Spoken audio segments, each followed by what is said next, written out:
courts on this land will not hear a lawful matter and a grievance, a harm or loss done, or a debt that's not paid, unless it is formulated in a way that they deem is proper and correct as per the legal society. That's a conflict of interest. That's a serious problem.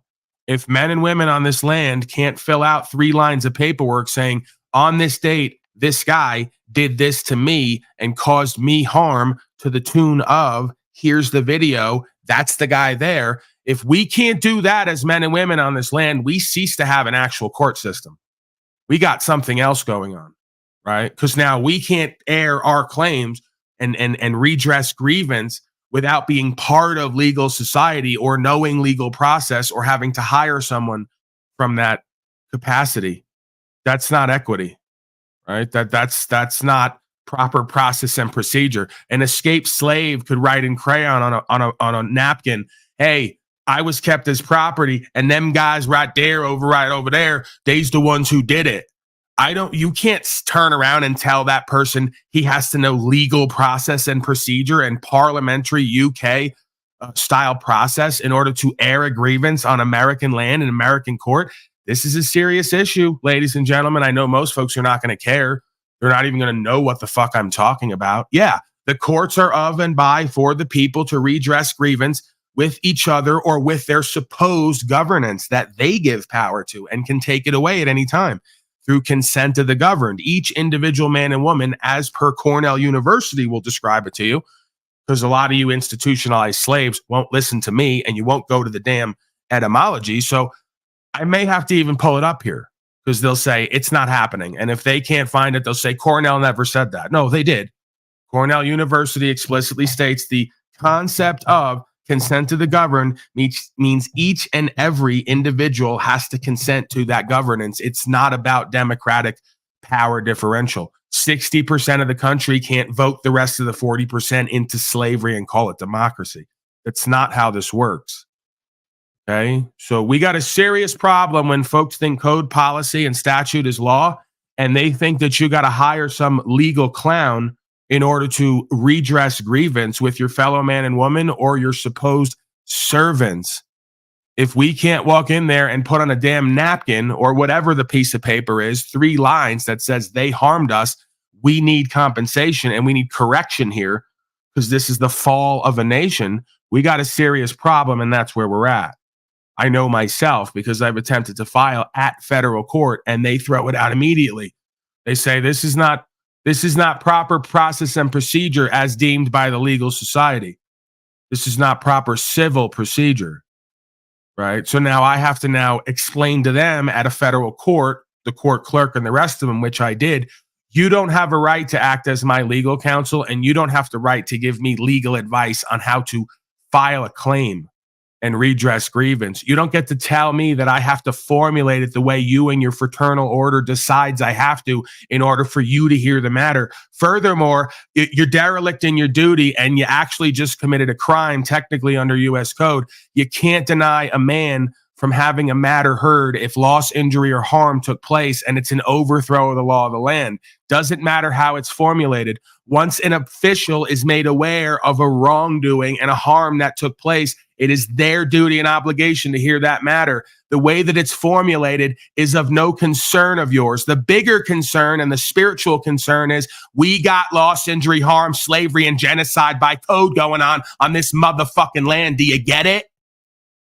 Time to get back to being men and women. Time to get back to common fucking sense. Time to get back to your duties and obligations that you swore a fucking oath to and completely neglected because it became profitable and comfortable for you to do so. I'm sick of you. And the God of creation's bringing down judgment on all of you as we speak. And I'm going to come on here for another 1,000 days and put it in your fucking face every day till you folks rise to the occasion, turn from your wicked ways, repent, and start to reform the courts, which is where the law of this land is upheld. Because that's where this game is won and lost, at court. That's where these folks then get the decision on what they're going to do and not do. And quite frankly, we've ruled many times at Supreme Court on what these folks can do and not do, and they've continued to do it anyway. another serious problem. It means we're in Cold War historically. It means you have a corporate body on this land that thinks that they're above the law and can do whatever the fuck they want to do, even if the highest law in the land for them, not for men and women, the Supreme Court that rules over agents and binds them to duties and obligations and stops them from depriving rights. When they rule on it and say you need to stop it and you don't stop it, another serious fucking problem, corporate takeover, Cold War scenario. If you think that World War is coincidence and it's not going to be followed by Civil War, I think that you don't know history. There's a reason why this is all happening right now. And it's spiritual first and foremost. It's metaphysical first and foremost. You folks are caught up with the seemingly chaotic manifestations, and you're not understanding the source consciousness. He who creates controls. Your thoughts, emotions, actions, and inactions create your reality. If you do not wish to govern yourself and control yourself and lead yourself and create a life for yourself and other selves, you will be misled, you will be deceived, you will be governed, you will be dominated and controlled. And for you clowns who think that you got a costume on and that's going to exempt you from this dynamic, there's always somebody who's above somebody, who's above somebody, who's above somebody with something above them. You get it? Better get your fucking head out of your ass. It's not looking good. Your thoughts, Bryan O'Shea, before we get to the docket here?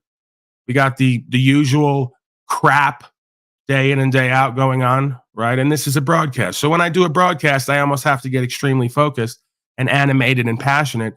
I don't tend to like to live my life this way in my personal life. So just real quick, proviso, like added bonus here, because I've been watching from time to time other folks and other panels, and I'm listening to the energy and the lingo. You folks have no business, as far as I'm concerned, for you. I'm not telling you what you should or shouldn't do. I'm just simply telling you what I know about me. If you want to come on here and you want to get focused and you want to get passionate and you want to get engaged in a conversation, that's great. From my experience, when you leave here or when you go back to your life, you better take all that energy and that fear potentially and direct it towards some creation, right? Towards some busyness that's going to be productive for you and others. Don't sit around wallowing. Don't sit around wondering. Don't be in the analysis paralysis. Oh my God, these people in this thing have so much control. What am I ever going to do? This game is over. There's no point in living. Don't do that. It doesn't help you. Don't fixate and obsess and fetishize this good and evil, light and dark, public and private, natural person, legal person. Don't make it the whole of your beingness as far as a day-to-day habituation, because it's always going to be there on some level. The back of your mind, right? Or off in the distance.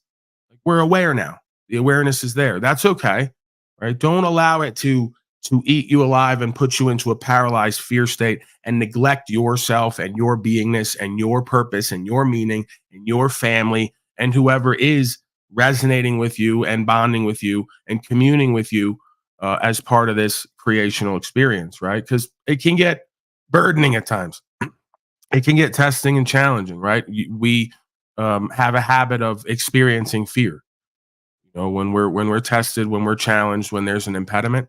So I encourage folks to use this time and this simulation and this experience for growth and development and expansionism of their inner space, rather than the contracting and the shrieking from, right, and the recoiling and the rejecting and the paralysis of fear. Don't let yourself go there, right? Try to see something above and beyond this manifestation, and then take that back down to your body and continue forward and understand that there's more before and after this, above and beyond you as a physical incarnation.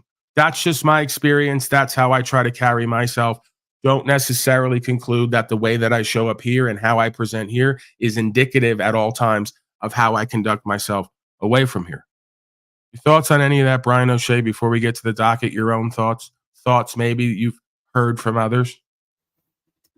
Absolutely, man. I mean, the fear is like the thing, like it's like a hard to admit, like how much it fucking runs my life, or a big part of my life. So it's like this whole thing with having the plates off now and things just getting more real and real. And jail and the bad water and the slop food and, oh, I'm going to miss out on this, I'm gonna miss out on that. Maybe I won't have children. You know, because all these things that you associate with the body that are just so filled with fear. But it's just that faith that, like, if you just do the right thing, like in the infinite timeline of your soul and your conscious, like it's gonna work out. You just gotta have faith in that. Yeah, and like you're saying, yeah, off the stream, yeah, I do want to get more busy. I do want to work more. I know I've been saying, you know, been having these issues for a year and a half now, but I guess we'll see what happens day to day, minute by minute. Once the stream's over, I'm back in Mesquite, so makes it a little bit less fearful and stressed out, but I'm still in the We same have to understand that these last 4 years has been a direct or indirect attack. It could be seen as on all of us. And I think that this force spiritually or this consciousness knows how a lot of us are going to perceive this and what it's going to allow us to do to ourselves, right?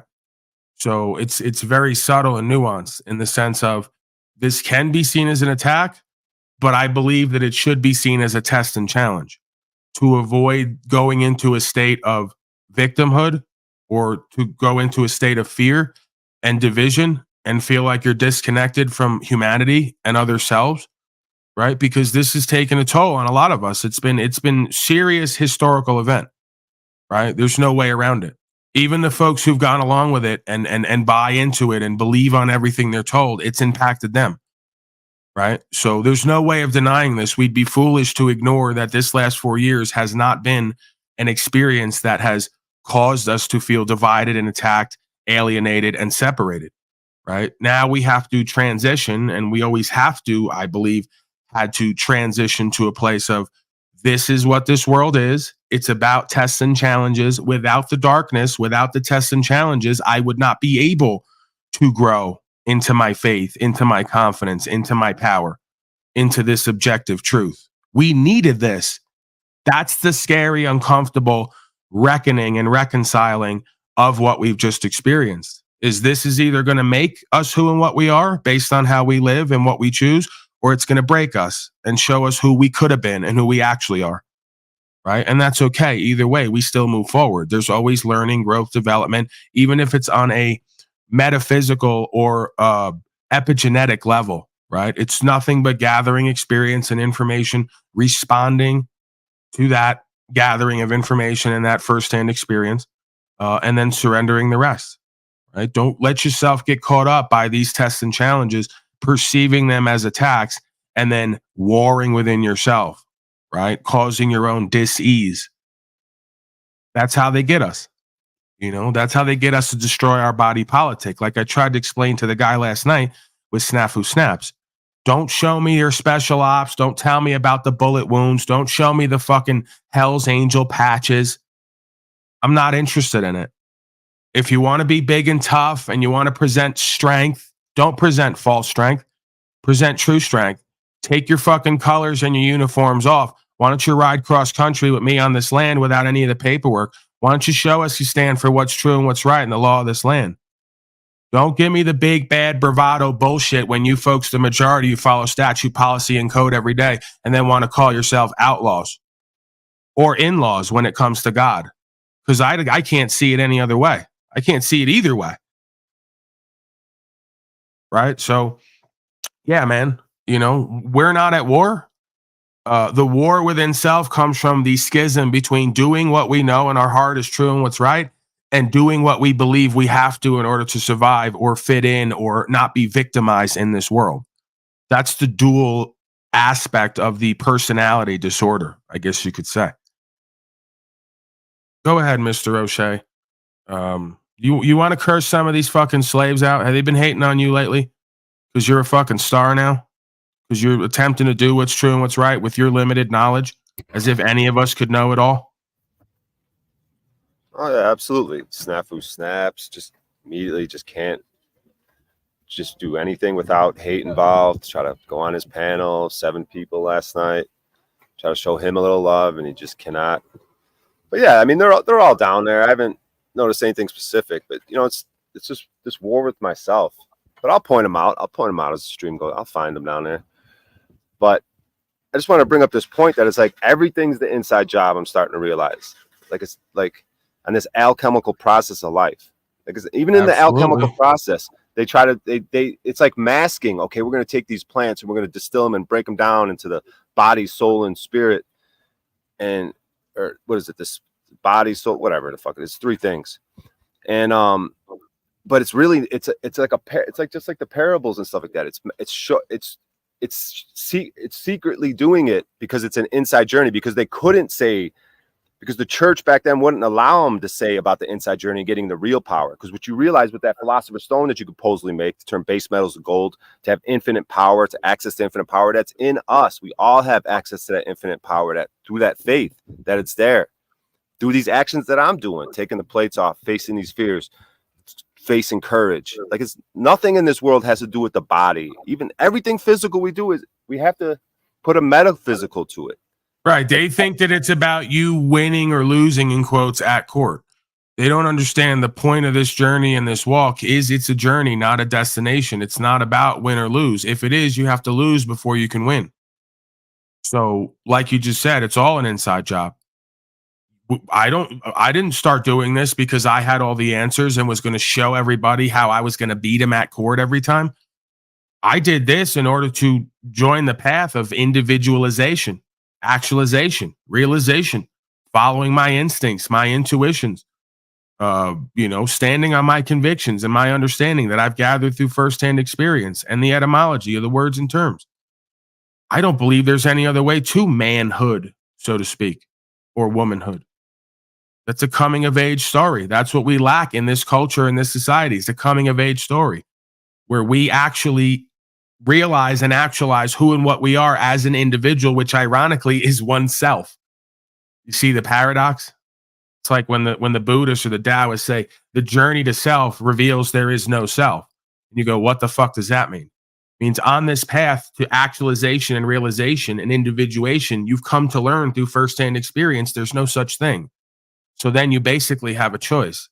Are you going to join the collective unconscious folks in culture and society? Or are you going to join the collective consciousness that is the all, right? Pure consciousness and awareness without the overlay of the dogma, the bullshit theology, the nonsense philosophy they give you, the cultural appropriations, the societal procedures, right? So this is like, we're back to another duality, essentially, where you have in and of the world and you have in the world, but not of it. And we're back to scripture and the day one word. So basically you could call it higher godlike consciousness, and you can call it fallen angel lower level consciousness. And it would seem you need awareness of all of it in order to achieve understanding. True enough, right? Not maybe the whole truth, but to be able to see it for what it is and how it manifests, and to understand the root of the causality. Right? What is the state of consciousness and awareness that manifests these experiences? What is it in the state of consciousness awareness that manifests these experiences? And then you come to find out there's really two types of people here. People who see it and feel it and get it, and then there's everyone else who doesn't. And seemingly, this is all of what the task of psychology and sociology and all these folks that we speak about here or present their work is really about: reconciling the conscious mind with the collective unconscious to create a holistic being, the archetypal man or woman. We don't have that, at least on the whole, right? The modern day. We have the modern man and the modern woman, which is archetypally structured and embodied in some institutional conceptualization run by code and statute, as we know. It's the antithesis of the actualized, realized, holistic, one self beingness that accesses higher thought, higher emotional intelligence, higher intuitional, spiritual intelligence. And we can see the results of that, right? Last 4 years has pretty good proof, pretty good proving ground for a lot of these seemingly out there conceptualizations of consciousness and awareness. Is Paulie guru non-guruing? What is he saying? Like, yeah, we are that. We have a body. Go ahead. Yeah, people want to look at these buildings like, oh my God, free energy. There used to be free energy buildings. I got to screen this guy, O'Shea, real quick. Hold that thought. Clowntown Survivor, can I see you and hear you? Clowntown Survivor, going once. Can I see you and hear you? Clowntown Survivor, I can't see you and hear you, and I'm going to have to put you in the back. Oh. Hello? Hello. There he is. Okay. Just got to make sure that you're not up to any deviant behaviors more than Can necessary. you hear me, Paul? Yes, sir. Snafu strike team is in effect. Signing on officially. Oh, You guys Paul, can better you be hear on me? your best behavior. Dude, you have a horrible connection. Get close to the fucking source. Get close to the router. Like really open those cheeks up and set it right in between so you can get that good signal. Yeah, it's really bad. Okay. Yeah. The best technology nowadays is like the worst technology of yesteryear. Like none of it works. Yeah. You know, it doesn't function the way it's supposed to. It's counterintuitive. It's not user friendly. So, like, I find today, if you want to like even talk to anyone with the best satellite technology ever, you got to have the router almost inserted into your rectal cavity. Right? You got to be really close to it and almost on top of it, and just make sure that like that signal, that microwaves are just coursing through your fucking cellular membranes. So that's how we achieve adequate connection here. It's kind of like, you know, did anybody ever get a bad feeling when you used to go to the dentist and they'd put that big fucking thing in front of your face that's going to take scans? And then they go, we're just going to put this big lead lined blanket over you to make sure the rest of you isn't harmed. And then you're like, start thinking, how's the lead lined blanket down here going to protect everything in here that they're pointing this thing at? And then you like ask them, hey, is this thing you're pointing directly at my skull that you're protecting the rest of my organs from? Is it safe? Like, am I going to be okay? They go, yeah, no problem. Then they hit the button and they dive behind the wall with like glasses on, right? You ever see the woman or the person run out of the room as they're about to turn that thing on? They don't even have the switch in the room. It's on the outside in the hallway. So now you start thinking, why'd that woman just run out of the room and duck for cover like there's a grenade going off in here? Because she knows that fucking thing is not safe and she doesn't want any part of it. We got to smarten up. Like, seriously. And you'll go in there and your father or whoever will just sit right there and watch it. And I go, you got no fucking brains, do you? You didn't even ask what this thing was they're pointing right at me, and you didn't even put the pieces together. Did you see how she dove out of the room? This is probably not good for anyone in this room right now, especially pointed directly at my skull. Why complain, right? Why even bring this type of shit up? You know, I feel like it's common sense. Everyone else goes, Paulie, you're overthinking. You're worrying about too much shit, right? And then as I'm dying in a bed of cancer, they'll say, we don't know what did it. Was it the gold bomb foot powder? You know, was it that cheese with all the hormones Paulie was eating from Slave Mart? Was it the big X-ray cannon that they pointed directly at his penile gland? See, O'Shea, I'm off and rambling again. Go ahead and take over. I've done it again. Yeah, I was kind of gonna bring something up about this unlimited power thing that we all have, man. And it starts to happen, I think, when we start to face our fears and start to develop courage and self-esteem. Like, because we want to look at things physical. Like, back again, like this really isn't a physical world. I'm starting to figure out. Like, these physical bodies, the physical, anything awesome, a cathedral. Oh my God, the organ and the music and the colors and the stained glass, the cymatics, it could have been so healing. But it's all a representation of us, the inside of us. Oh my God, the stars, the sky clock, it's so precise. The sun, it's so wonderful. But it's a story of us, what we are, of man. It's nothing physical about this world. And we get so scared. Oh, I'm not gonna have this. I won't have access to my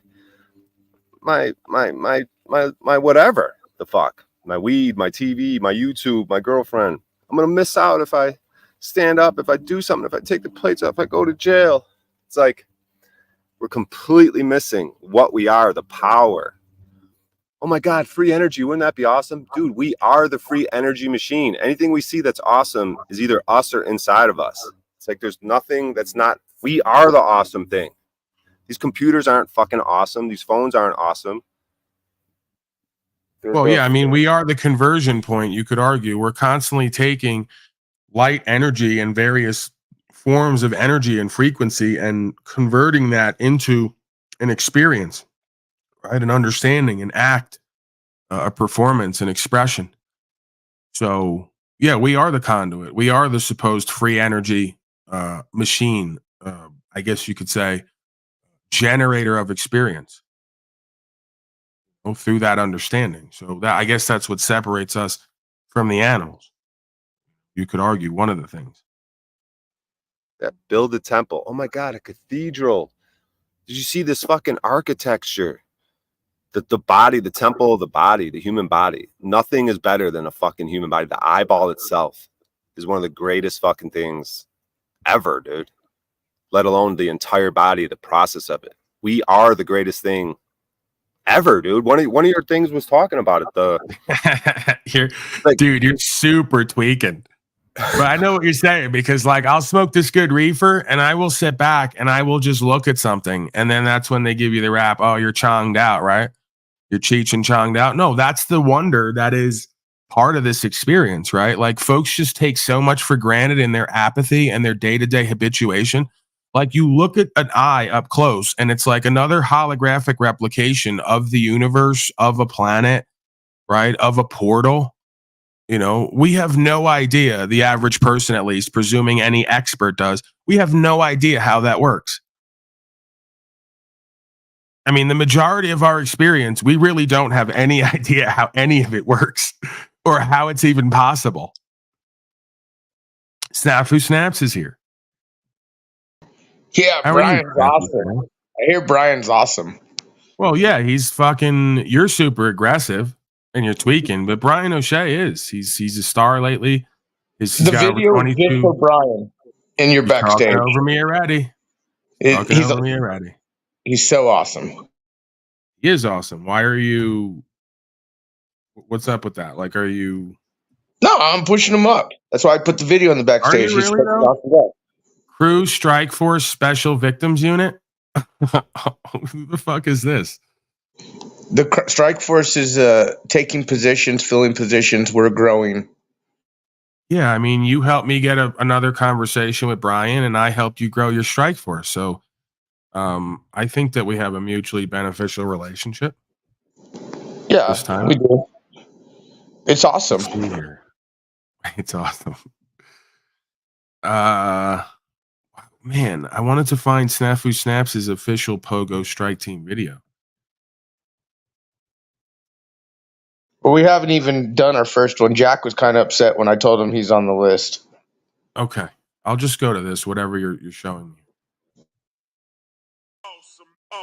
Awesome. I don't necessarily need to be here for this. Come on, bro. You're sending me videos that are going to get me hit with copyright.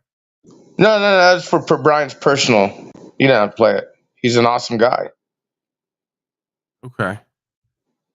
So there we have it. DJ Screeching Halt, ladies and gentlemen. He knows how to bring a broadcast to a screeching halt like nobody I've ever seen. Why don't you go ahead and clap it up? Give him a hand. Ladies and gentlemen, Snafu Snaps. Damn, I'm good. Yeah. Snafu Snaps. Yeah. Oh, yeah. No. When Bryan mentioned my name, Hall. we should ask Bryan. When he mentioned my name, let's let Bryan continue what he had to say. Spizzy Spouse from Wells, Maine. Shout out. Holler at your boy. What are you saying now? With the band. Can I join? I can strike myself. There you go. You got another member. All right. Can we move on? Brian Stavely, they're saying, earned a Strike Force visit. He did. Telling Paul Enslaved to suck his dick, but not telling me, right? You got to buck up, champ. He's doing a lot of misinformation. Yeah, Brian Stavely, you're a bitch. You come over here and you tell me suck your dick to my face. You don't tell other people that.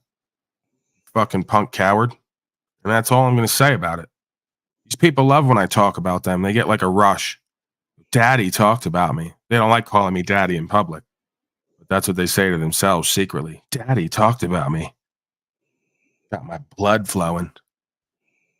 All right, let's get to the damn docket, man. Done with you guys. Unless you got anything, Bryan O'Shea, you got anything? Oh yeah, we never did this because this was in the intro, and we played this like a year and a half, 2 years ago. But we need this again. Folks need like a reminder of what like Sinclair Media pogo-related operations, as Snafu Snaps would say.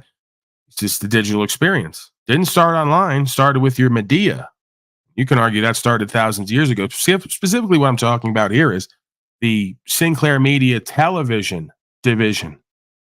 This is extremely dangerous to our democracy. So this is going to be a compilation clip showing how the media is all run top down and literally saying the same things line for line across the country, right? Or across various news stations. That's how organized and controlled and deceptive and manipulated this is. Proud of the quality, balanced journalism that CBS 4 News produces. But we are concerned about trouble and irresponsible, one-sided news stories plaguing our country. Plaguing our country. The sharing of biased and false news has become all too common on social media. More alarming, some media outlets publish these same fake stories without checking facts first. The sharing of biased and false news has become all too common on social media. More alarming, some media outlets publish these things simply aren't true without checking facts first. Unfortunately, some members of media use their platforms to push their own personal bias and agenda to control exactly what people think. And this is extremely dangerous to our democracy. This is extremely dangerous to our democracy. This is extremely dangerous to our democracy. This is extremely dangerous to our democracy. This is extremely dangerous to our democracy. This is extremely dangerous to our democracy. This is extremely dangerous to our democracy. This is extremely dangerous to our democracy. This is extremely dangerous to our democracy. This is extremely dangerous to our democracy. This is extremely dangerous to our democracy. This is extremely dangerous to our democracy. This is extremely dangerous to our democracy. This is extremely dangerous to our democracy. This is extremely dangerous to our democracy. This is extremely dangerous to our democracy. Right. You know, I did the same thing. See, I don't know if like folks realize that that could be a tactic. If it's like, it's an indirect tactic. Like, you know, before I wanted to come clean and be honest with Jennifer that, you know, I was a non-monogamous being as a natural man. It's just not part of my nature to be monogamous. Like one day I picked a fight with her and I made sure that I injected, hold on, Jennifer. This is extremely dangerous to our non-monogamous relationship. Then as soon as she didn't point out that I said it was a non-monogamous relationship, that gave us the go-ahead for her to accept that it was non-monogamous relationship. You see how that works? Like I pointed at the problem and then I slipped in that it was a danger to our non-monogamous relationship. She didn't even notice that part. So see, the problem is this isn't a democracy. You see what I'm saying? You get where I'm going with this? If you just keep saying this issue right here is an extreme danger to our democracy, but you ignore the fact that this isn't a democracy. You just made everyone subconsciously and consciously believe that we're now in a democracy. We're not. I mean, we are, but we're not supposed to be. Is any of that making sense to anyone? I think we're learning here. All right, let's move forward, O'Shea. We got Bryan from High Impact Flicks. Here's the deal. Snafu Snaps is upset with him lately, or upset with me, rather, maybe both of us. He says, I'm not holding Bryan from Here's the Deal as accountable as I should. I'm kind of letting him slide. He's in damage control, media relations, Mike Strutton, Marfugel, Pogo, the whole thing. He's giving me a whole fucking diatribe last night once again. But again, I told Snafu I'm being equitable. I'm being faithful. I was going to say forgiving, but there really is nothing to forgive necessarily. I don't have the firsthand facts. Snafu claims he does. I encourage him to just stay in his lane, do what he does. He doesn't have to change what he's doing, but allow me to do the same.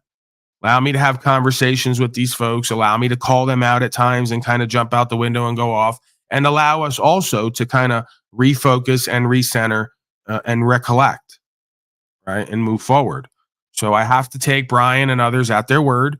I have to move forward with grace and faith and potentially forgiveness if something was done to me, which it wasn't, right? And then as we move forward and interact, there will be more opportunities to hold folks accountable directly or indirectly and ask them, hey, what's everyone doing on the ground? If we're about rights, freedom, and principles, why are we still following the statutes, policies, and codes?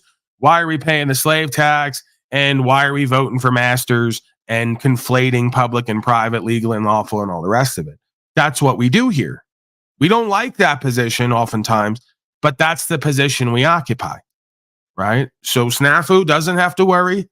I'm my own man. I have a conscience, and that conscience reveals to me that no matter how much money, opportunities, friends, fringe benefits and privileges, I have to stand true for what's right. And at various times, if not all the time, I have to have the uncomfortable conversations and ask the tough questions and hold all of us accountable to what we need to be doing and not doing, right? That's a position that, whether you like it or not, is necessary oftentimes for leadership within self or any community, right? We cannot get lulled to sleep. We cannot get too comfortable, right? We cannot appeal to affinity groups and political advantages and popularity contests and profitability.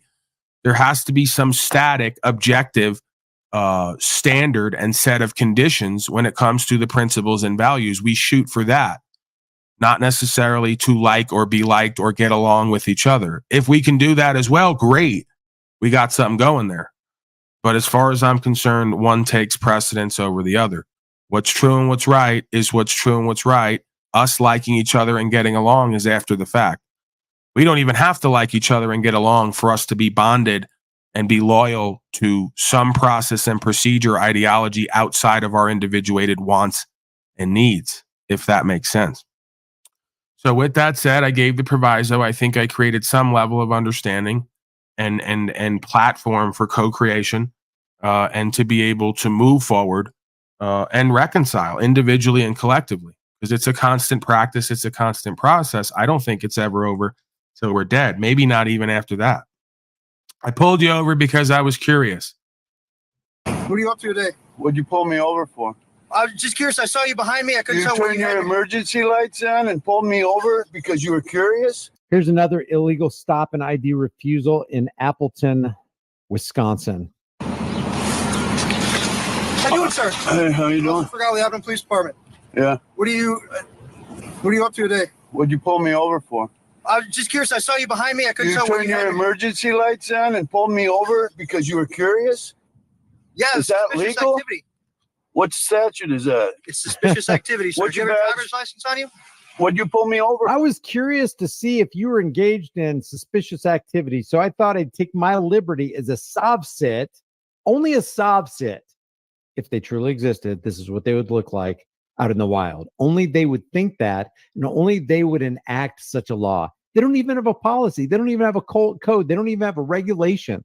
Yeah, we got reasonable articulable suspicion from the 1968 case from Terry v. Ohio, but that's not even what he was pulling him over for. I suspect that you might be suspicious. It's supposed to be reasonable articulable suspicion that you have committed a crime, not reasonable articulable suspicion that you're suspicious or that I'm kind of curious, so I pulled you over. For Suspicious activity. I didn't know what you were doing. That's not a law. Actually, I no, have to it pull you isn't. over for that, sir. Suspicious activity. Yes. What's Do you have your your driver's name? license on you, sir? What's your name? Do you have your driver's license on you, sir? Sir, you didn't pull me. You can't pull me over for suspicious activity. Actually, I can. No, you can't. I can. Can you call your supervisor? The really ironic part is the suspicious activity is the cop pulling him over. That's truly suspicious activity. Actually, it's not even, it's criminal. It's criminal activity to interrupt somebody during the regular course of their day. It's like, hey, what are you doing today? Well, I don't know about you, but I'm out here pursuing life, liberty, and happiness, and you're infringing on that right now. So why don't you get out of my face, officer? You have to have a statute why you pull me over. Can I get a supervisor to my location, please?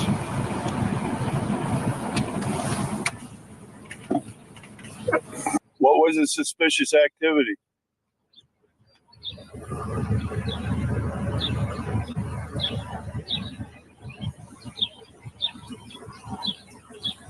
Can I ask what you were doing out there, sir? I'm not going to answer any questions. So why are you asking me questions then? Because you're a public servant. I'm not. I'm not paid with taxpayer dollars. Okay. So what's your name? Is this your car? Why did you pull me over? What statute is that you pulled? It's almost like you can see them with they have this withdrawal complex. You can see it on their face. They're disgusted when you don't give them what they want right then. They're like addicts. Okay, I'll try it this way and I'll try it that way. But man, can't you see I'm shaking? I need to get your ID, man. I gotta get the ID fix. I gotta make you sit. See, they are not happy. An authoritarian person, a psychopath, a sociopath is not happy unless they know they can make somebody submit, unless they know they are in some way in control of this individual. Now, it gives them some satisfaction that they were able to pull this person over and detain him on the side of the road as a badged armed agent of the state, but they want to take it further. That's not enough for them. They really want you to show ID. They want you to make yourself insecure in your person. It gives them, I don't know, I guess it gives them a dopamine hit. And they keep coming back for more. They keep. Right, but we need to add on there, Brian. I'm going to do the add-on for you. They need to get the ID because that's where all their power is held, in that jurisdiction. Until then, they don't have the jurisdiction to put hands on you. They can't put hands on you or regulate you or govern you with the code till you produce the contract that is the identification with the United States Corporation and its subsidiaries. Right? So that's why they have that countenance. Got to get the ID. That's the first thing they need, because they really want to govern you at that code. They may even want to put hands on you, but technically they can't do that till they establish who or what you are within their system.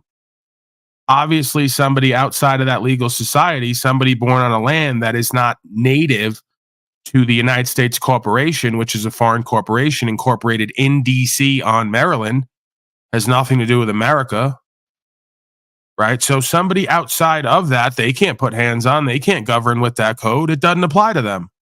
That's why they do that. They might not even know that's why they need to do that. They're just trained. You got to get ID, this, and this before you can go forward. Because obviously, if you have an African who's on this land, you can't govern him with statute, policy, and code of United States Corporation. He's outside of that society. You could argue if he's on this land, he's subjected to the policy or the procedure of the people who live on this land. But if that being goes to court and says, this is what my religion is, this is what my culture is, this is what my society is, I'm on this land for a period of time, but I'm going to live my life by my culture and my society and my religion, you really technically aren't supposed to be doing anything to that being. There's plenty of cases on record, as I understand it, areas like California, where they have Muslim migrants who've migrated to this land and they retain their status and their standing and their religion and their society. So when they go and they like do things like cut off a woman's clitoris that they claim is their daughter and they have a right to do it, it makes it really difficult for the legal society and folks who are like bound by U.S. corporation and jurisdiction to apply their code, their policy, their ethics to someone outside of that purview. Doesn't even matter if they're on the land. There's different aspects to jurisdiction. There's a geographical component and there's a subject matter component. And you can't achieve jurisdiction with somebody who has a religious right, who lives by their own culture, their own code, their own society. You have to turn them over to their culture and society and let them punish them.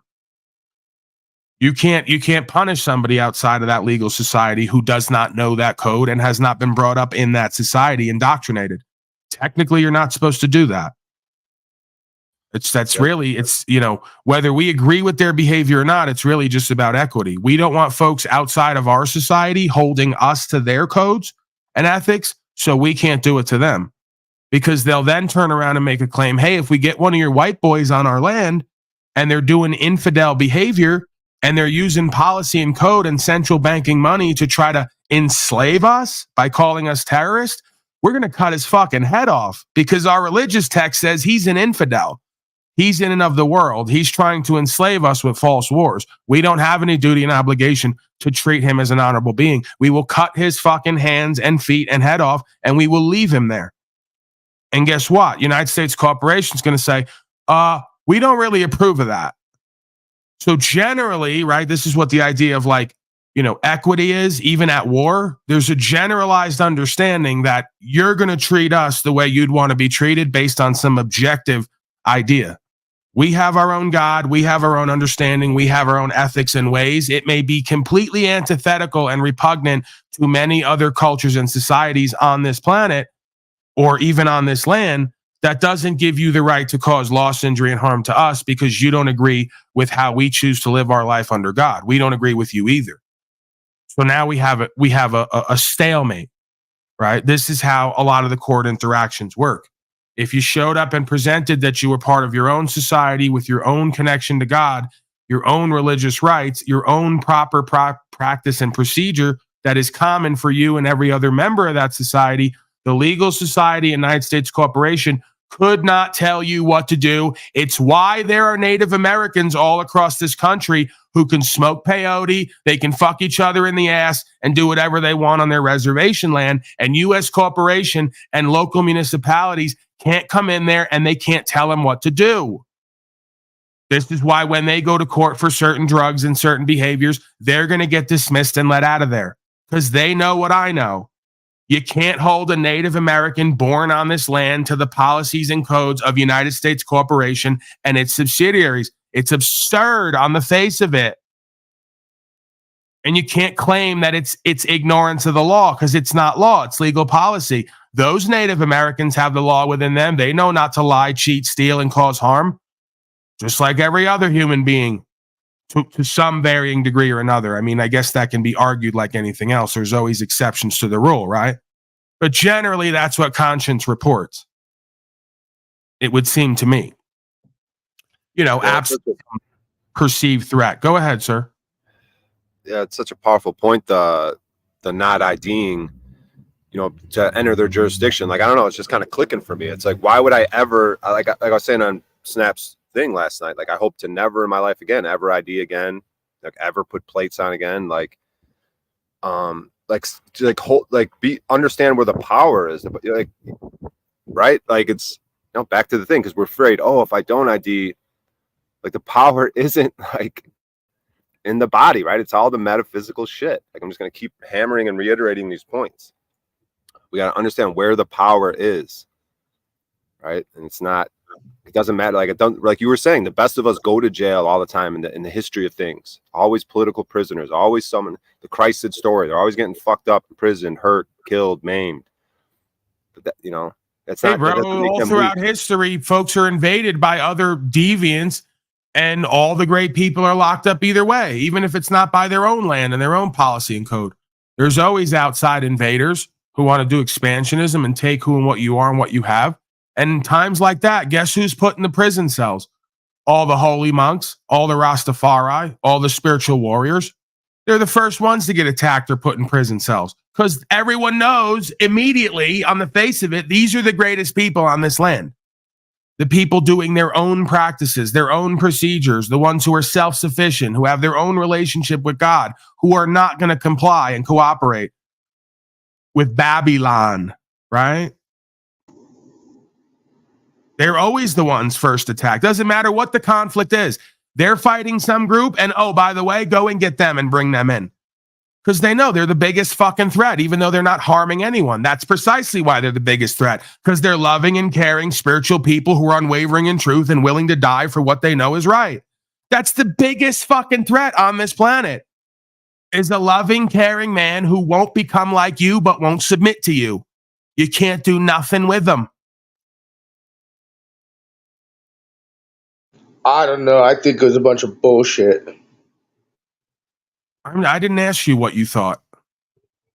Quite frankly, I think that you were drifting with DeCastro, and now he's going to act like he's going to tell, I don't know if it was adrenaline or what. Like, he's trying to pull this whole audit thing. I'm not interested in DeCastro in this moment. We've already put that to bed. No, how many Bryan more times do you want me to?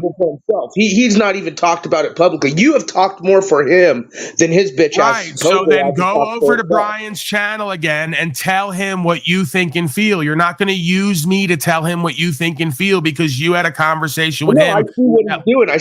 I see his clout-driven train of what his presentation, what he's trying to do with his audience. Why are you telling me about what you see about him? I'm not Because interested he in would bonding sit with there you and right not, now. like And God, any grown man like that is gonna say, I don't know if it's adrenaline or what the cops would do that for. You know, he's appealing to his audience with those statements. He's totally ignoring the fact that he was a grift and fuck it scam. really Part of doesn't that. matter. Again, once again, it's become about him and everyone else. I asked you when I don't want to talk about this and move forward to move forward. You don't respect me and my wishes. You never do. You're gonna hijack it and make it about what you want it to be about. You're playing a guy's clip who's acting like he's like part of this movement shit when he was part of the grifting shit, and he's not even come fucking say it to to Okay, everyone. there is no part of the movement. I'm not in a group or a movement with you or anyone else. We're No, not individual. movement. He's in a We're movement. individual people on our own individuated journey, and there's a collective judgment that we're all going to have to experience if individually we don't get right and do what's true and what's right. That's his walk and his judgment. I've said it to you over and over again. Will I speak on what I see and experience at times? Yes. I'm not going to do a constant this or that enemy ally campaign. I don't need a constant war and enemy to substantiate my own position in creation. That's you. Stop trying to make it me. When he sits there as a grown fucking man and says, well, I don't know why the cops do this power thing. Could it be adrenaline? And then knowing this grown fucking man is smart enough. So then we are here to correct as we see fit and add on to the discussion for the benefit of the audience. Why are you personally attacking him instead of adding on and correcting and clarifying for the benefit of the audience? I guess what I'll add on is this guy has no problem trying to tell the audience what he feels and thinks about this, but when he's involved in scamulant shit, as law enforcement's involved in scamulant shit, he ain't gonna cop up to the audience or the public. Pogo. Okay. Are you able to show patience and self-control and play a long game instead of constantly trying to roll around with everyone and shout the loudest from the highest mountain? How many times do I have to ask you to stop applying your strategy to my perspective? You're not better at whatever this is than me. Why do you presume you are? You have no results to point to prove that you're better at whatever this is we're doing than I am. Why do you keep trying to force your ways onto me? I'm not. I'm just saying you played a guy's clip. You are. I asked you last night again on another public platform to shut your fucking mouth, give a limited interaction, provide some add-ons for the benefit of the audience, pump your fucking brakes, stop doing false war, play the long game so we can get more interactions and put everyone on record. You're fucking up what I'm doing constantly because you can't get out of your own way. If you're gonna convict people, you let them convict themselves. That's how a court works as well. You'd be a horrible prosecutor because you start jumping out the window, screaming and yelling every appearance. You start projecting and personalizing instead of just dropping something, stepping back, asking a question, stepping back, letting them respond, stepping back, letting them jump out the window and say ridiculous shit and fuck up and then getting it on record. You're terrible at what you do. You put everyone on the defense and on guard so they can't drop their guard and show who and what they are. You make it worse off for what you're trying to do. The way to get where you're trying to go and convict everyone is by yielding at times, not by continuing to pound and hammer. That's why you're alone. That's why you have a 6-person live viewer broadcast. That's why you're not involved in these conversations with people that I am, because you don't know how to be patient and strategic and play a long game. You don't know how to be diplomatic. You don't know how to truly lead. Do you get it? How many different ways do I have to fucking tell you about temperance and faith and equity and stratagem and patience and not undoing yourself by sacrificing your footing for a non-killing blow? You've done it over and over again. Do I have to play you the Dark Knight movie, the allegory, so you can fucking get it through your head? When the young upstart is screaming and yelling and grunting and trying to attack and continuing to clutch and the guy just evades him. And then he thinks he's going to get a killing blow. And as soon as he swings, he crashes through the ice. You keep undoing yourself and your grounding and footing, sacrificing it for a killing blow that does not kill. It only undoes you and your purpose. You don't have what you need at this point to do what you're trying to do. And instead of train yourself to be who and what you need to be, you're too busy running around projecting onto everyone else. You're not good at what you do. Stop fucking up what I do. Well, I'm just saying, you know, this guy. You're doing it again. The broken child. Like if I had a child, I just gave him 10 minutes of fucking information he needs to go take off and sit with. And instead of processing, well, daddy, I just, I'm not interested. Didn't ask. Doesn't require a response. I'm right, even if it's for me doing what I wish to do. You're wrong because you're trying to force me to do something I don't want to do. You're violating my boundaries, and you're not creating enough boundaries for yourself to live the proper life or be the journalist you claim to be. It's a fucking embarrassment. How many more hundreds of times do we have to go through this? And I have to show you extreme patience, extreme faith, extreme care, extreme long game. If I did what you told me to do, I wouldn't have you here anymore. Because I think you're a fucking pogo deceiver. I think you're a potential agent of distraction and chaos. So if I did what you wanted me to do, you wouldn't fucking have access to me in this platform anymore. It's only because I treat you the same way I treat Bryan and everyone else that you're still fucking here and in the conversation. You get it? So if I were you, I'd think very long and hard about trying to alter me the way you want me to act so you can live through me, because it might have unintended consequences for you and people like you while you want to judge everyone else. There is no altering. You're going to support pogos or not. You're going to cupcake. It's not about supporting. I'm supporting me.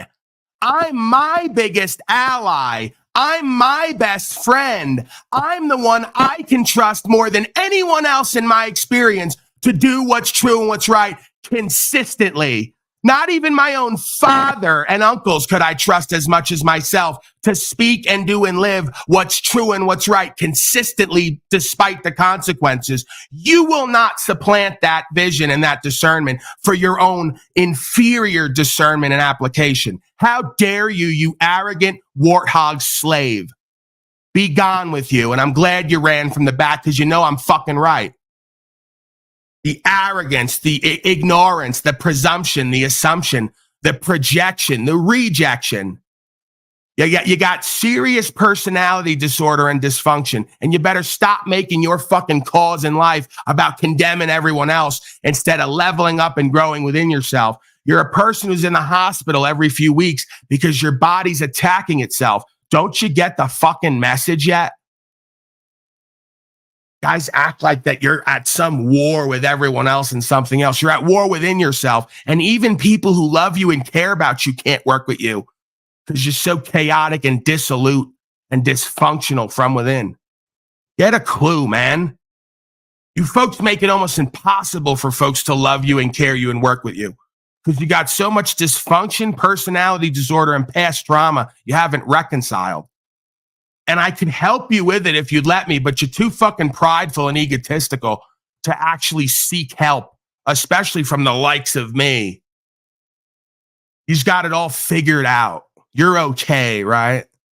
Like you go up on the street to the average person and ask them, hey, would you like life-changing information about conscious awareness and spirituality? And they'll all just subconsciously go, I'm okay. I got other things to do, as they go off to their slavery and genocide and dysfunction. Yeah, you're okay, all right. What is okay again? Yeah, that's right. 666. Go ahead, Mr. O'Shea. Beautiful environment you have back there that we can refocus on. Thank you. Yeah.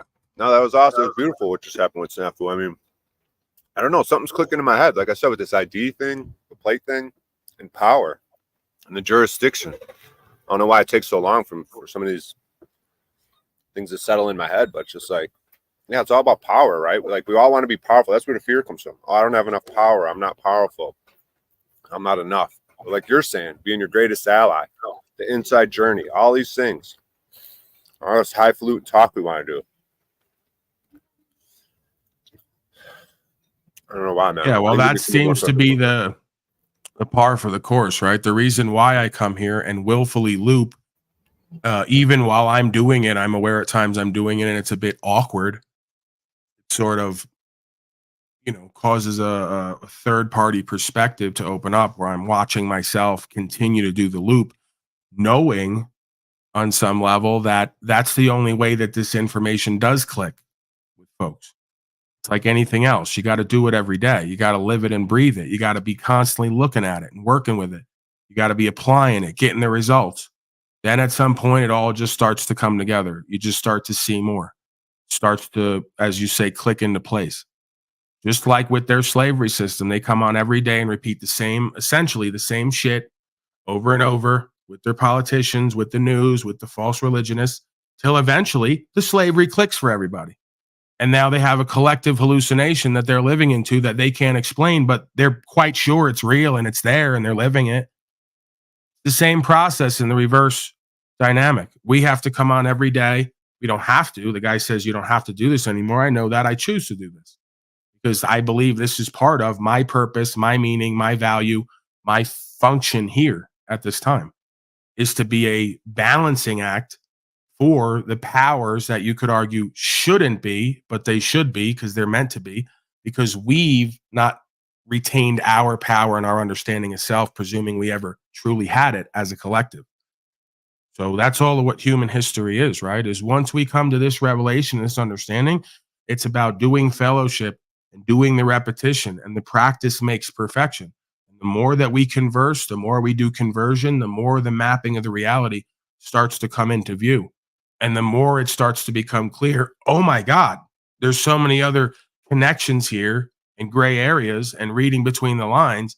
No wonder why so many folks are duped and deceived, right? That's what discernment is. That's what IQ is, connecting the dots, right? Understanding the spaces between.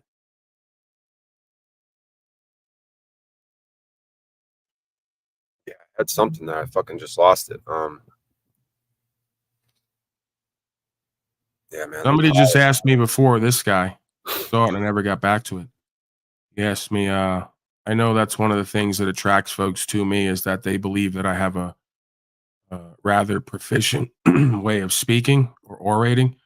He asked me, I can't find it here, but this man, Jack Turner, asked me, does it come naturally? I think a bit of it does. I think a bit of it is a bit of a genetic thing. My uncle was I would say a fairly good speaker. I'd say my father could be if he could get out of his own way. We all suffer with, I'm not going to personalize it. All of us, my uncle, my father, myself, and pretty much every other self I've met are in our own way a lot of the time in life. And fear holds us back. But there's a lot of potential there genetically. So I think there was some of that, right? And then, one of the, there's kind of a different aspects to this. My father and uncle tell me that I was never around anybody who baby talked me, right? They only talked to me normal, like a regular person until I figured out what was going on. Right? So, I was with words early on from day one. They were talking to me regular. I was listening to everybody, I was attracted to words. My uncle started me off early going through words and what they mean. That carried over later. I always was into words, going through the dictionary.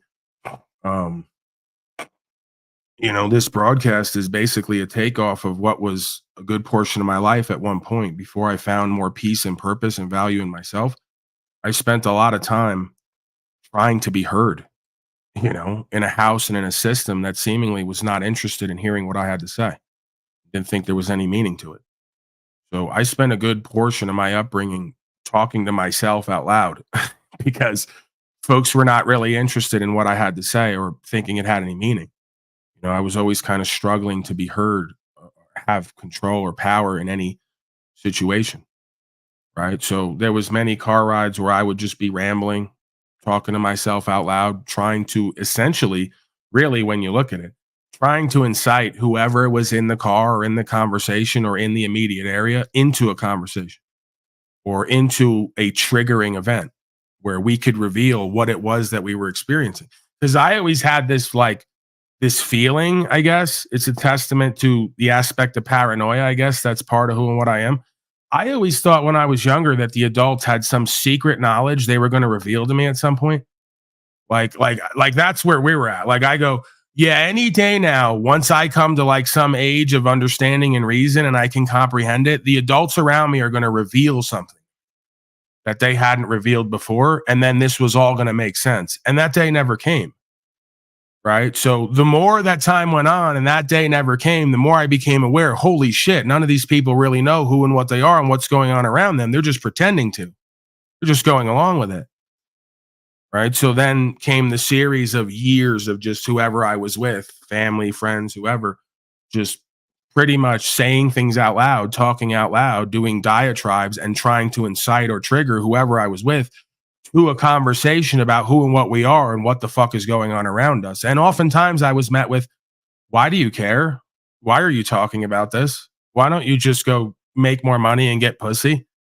And I go, okay, so now we're going to do the thing where units of value are only stripped down to physical pleasures and fringe benefits. There's literally no value on knowledge of self or knowledge of the universe or the ability to discern cause and effect and create solutions. Right. So, there's a bit of talent there, I guess, a bit of natural ability to speak, a lot of passion for words and terms and truth, thousands of hours into, speech and communication and ideas and concepts, and probably thousands of hours of orating, doing diatribes, having debates, back and forths, having to determine folks' psychological, sociological games that they play in these conversations and interactions. So yeah, it's like the more you apply yourself to it, the more you become that, the more you experience that, the more you get more experience with that, the more it just becomes like the Tao says, the wise man uses words like garden tools. They are no hindrance to him. They pick him up, he picks them up and puts them down, and uses them in between. So,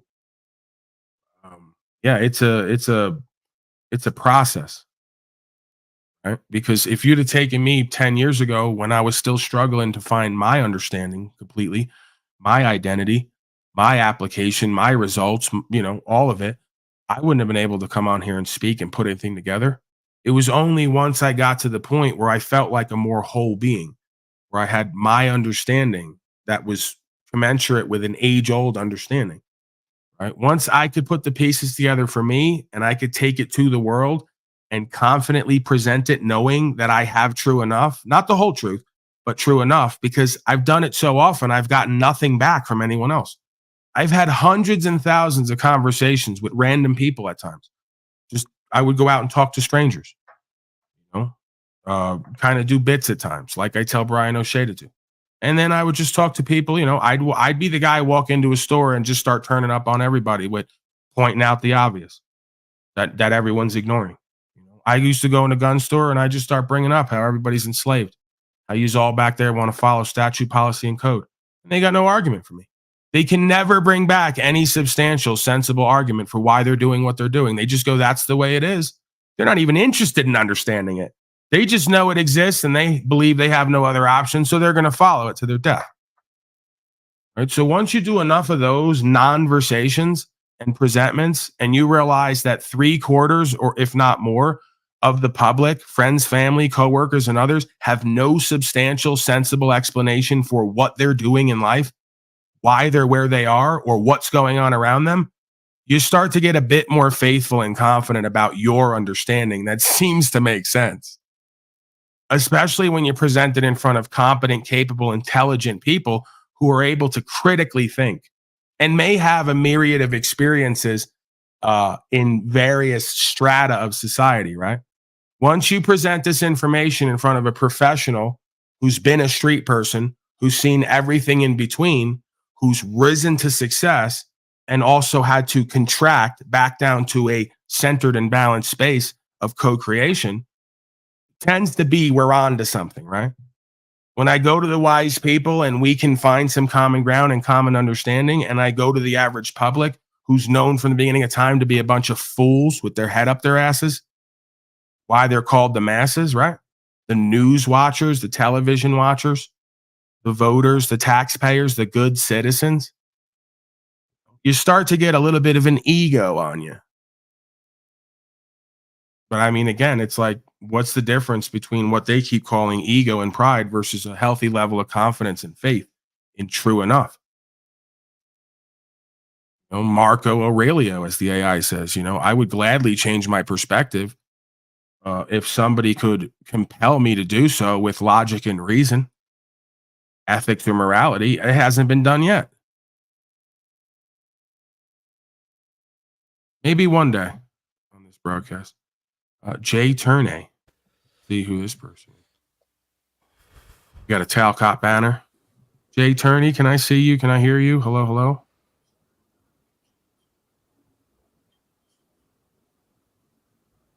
Jay Turney, can you hear me? Aturne. Can you hear me?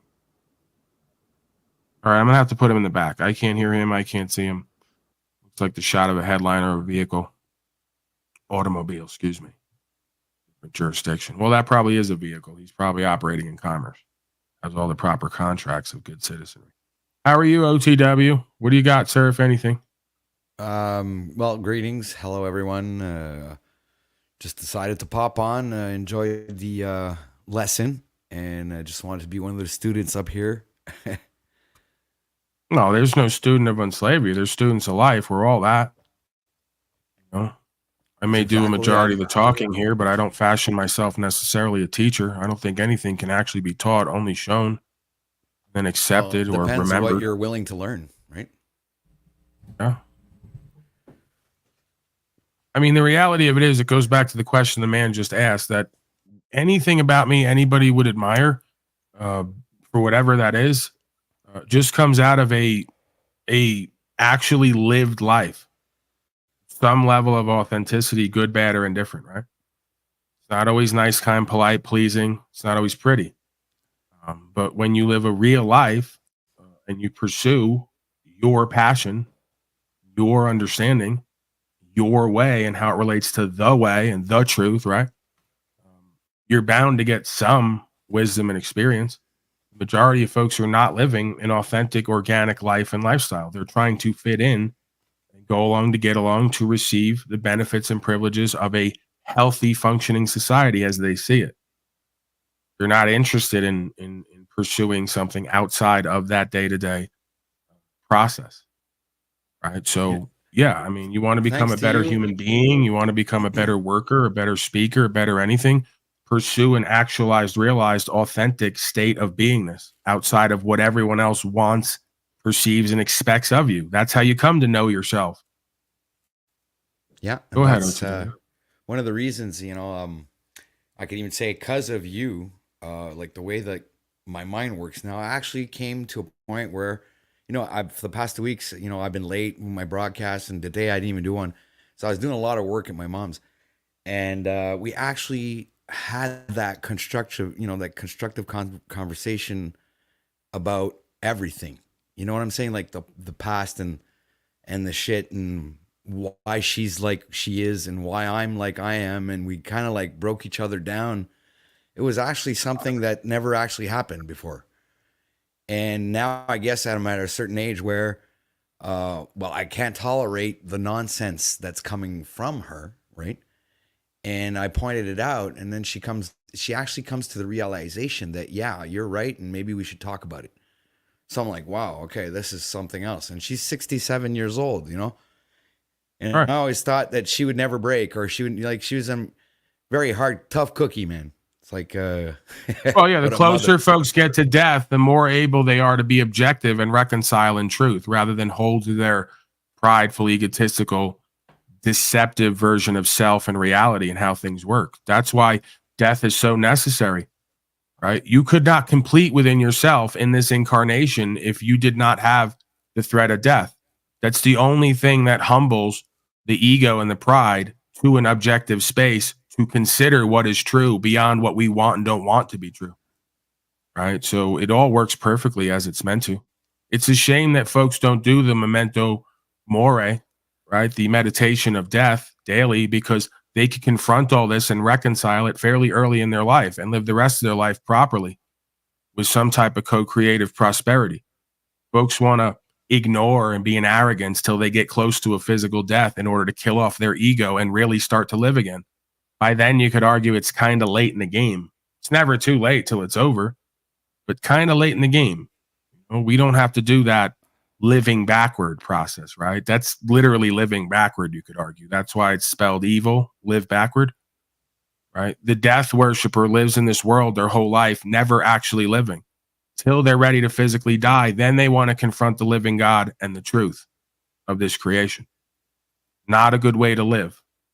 Probably an indication of an evil being. Go ahead. It's like paradoxes. Like you meditate on death and it becomes enlivening, energizing. All these things that are the opposite of like death and decay. And then I had a connection there. Fuck, I just lost it. You're tweaking, bro. Yeah, you're tweaking, man. Had a great point to tie onto it. Your Alzheimer's is getting super aggressive. It's like eating up your brain. What little of it that's left, you know. Guys are cool. Hit them with the guys are cool when you go, like when you get to that point. Just get right back. You guys are cool. I got it back. So you meditate on death and it's enlivening, right? It's the opposite of death, right? It gives you all these great things. And then when you go to jail, you're like, oh, I'm scared to go to jail. But when you go to jail, some people will say that, oh, I'm more free. I'm more free. Like jail, all the things I was afraid of, I'm more free. Like maybe even like Wes Watson or you or whatever experiences you have. But can people understand that some people, maybe even myself, in jail, they feel more free than ever. Because like, once again, it's not a physical thing. It's a metaphysical thing. So if you're forced to take because you're forced to focus on you and your life. And you're free from the burdens of life. You're free from worrying about rent and what you're going to eat and where you're going to wash your clothes and what you're going to do and all of these things. They're all the burdens of life are kind of like lifted off your shoulders. So yeah, I can understand. Right. That's why really it's isolation, and isolation we've known from the beginning of time is the prerequisite to enlightenment. Your being has to be taken away from his friends, family, stimuli, regular environment, and almost isolated to go back to self and access higher self. This is the process that we all should be willfully actively doing early in our life that we don't because we're too busy going from home to school, from school to home, to work, to here, to our sweetie. That's why there's little to no actualization, realization, and holistic intelligence and expression here. You got a bunch of infatuated beings looking for their other half. That's within you. That's not outside of you. Like if you're over 70 or over 80 and you're listening to this, should you be like almost obligated to take the fucking plates off and be willing to go to jail and not ID? Like, well, yeah, unless you're a complete coward, which most people are. Or that you're completely ignorant of it. Because I'd say like my stepfather, he wouldn't have any idea what the hell we're talking about. Like not in the faintest. Like, what do you mean no license and no plates? Like he'd take this like, what are you saying? Or the inverse of it. Take the youngest as possible. Take them 15, 16, 17, 18. And try to give them these experiences. No, you're forced. I'm telling you, you have to drive around with no plates, and you're not allowed to ID, child. Get your learner's permit. Boom. I want you to go to jail. Like the way people they say war or boot camp is a good thing. Like these little things these little rituals to manhood that men used to go through, right? Like the black neighborhoods, they kind of have. Well, this is the idea of them originally putting the baby on the hill, right? And seeing who was going to make it. It sounds sick and twisted and cruel. There may be some truth to that, but there's also some truth to the idea that through isolation and separation, one comes to know themselves and rely on themselves more than the other folks in their existence, which is, you could argue, a good trait to have. It's like the cornerstone of what the military is about. Like, yeah, you have a group and an organization, but that's only as strong as the individual who can rely on themselves with the other selves. You have to be competent and capable. You have to be used to isolation. You have to be able to tap into something above and beyond you to get it done. Right, because a Right? group. Then is when you only as come strong- together with other beings like that, that's an exponential force in any Right. venue. Go ahead. A group. Yeah, I was gonna say like a group is only as strong as the weakest link. Because Right. if And somebody- codependency, falsely empowered codependency, collectivism, communism is the bane of our existence. The belief that the other folks out there have the answers to who and what we are and what we need to do. This is a deception. Can't happen that way. Only when we as individuals, quote unquote, solve our problems individually can we actually go back to the world and help solve other people's problems by leading them back to themselves to solve their own problems. It's not going to come through some collectivized communistic democratic mechanism. This is pure foolishness and deception. But this is why it's seemingly impossible for the universe to ever be simultaneously apprehended. Because how are you going to get all 7 billion people on this planet, or even a preponderance of them, to neglect whatever it is they think their true power and value comes from, when it's false power and value, to do the actual process of becoming where their actual power and value comes from? How are you going to convince them of that? It's not going to happen. They got somewhere to be. They got someone else who's important and really valuable to talk to. Right? This has been human history from the beginning of time. The kingdom of heaven is few.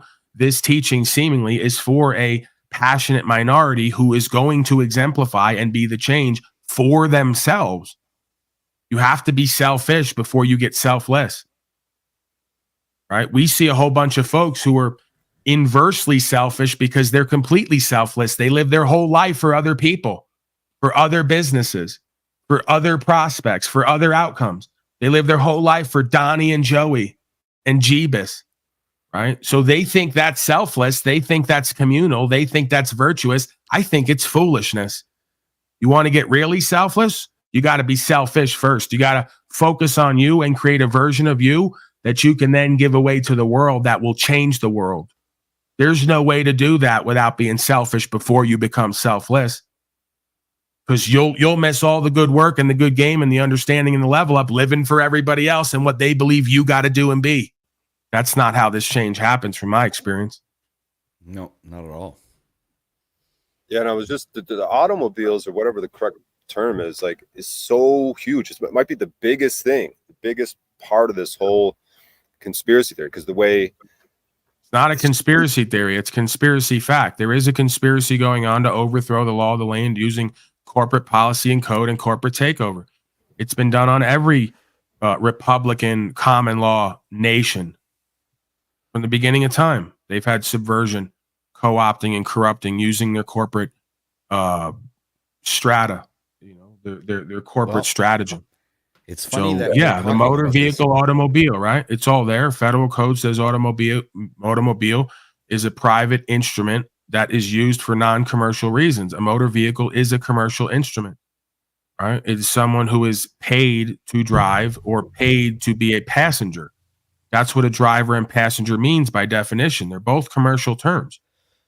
So they gave us the AI overlay and they've all pimped us and convinced us when they stop you and go, are you the driver? Are you the passenger?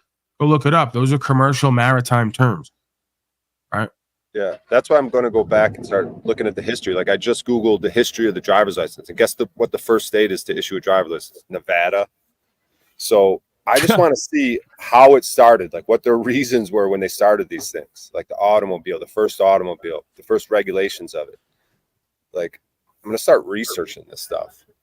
So I think it's going to become my understanding. It's going to help me with my understanding, and then you're going to get to the spirit of things, right?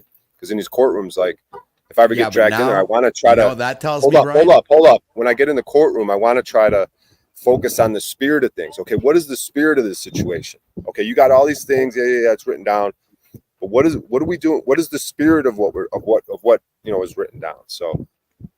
Yeah, but you're gonna end up, giving history lessons to the police officers that are gonna stop you on the road. It doesn't even matter. The whole idea of where this starts to crystallize is the fact that this at some point never existed, like everything else that we know.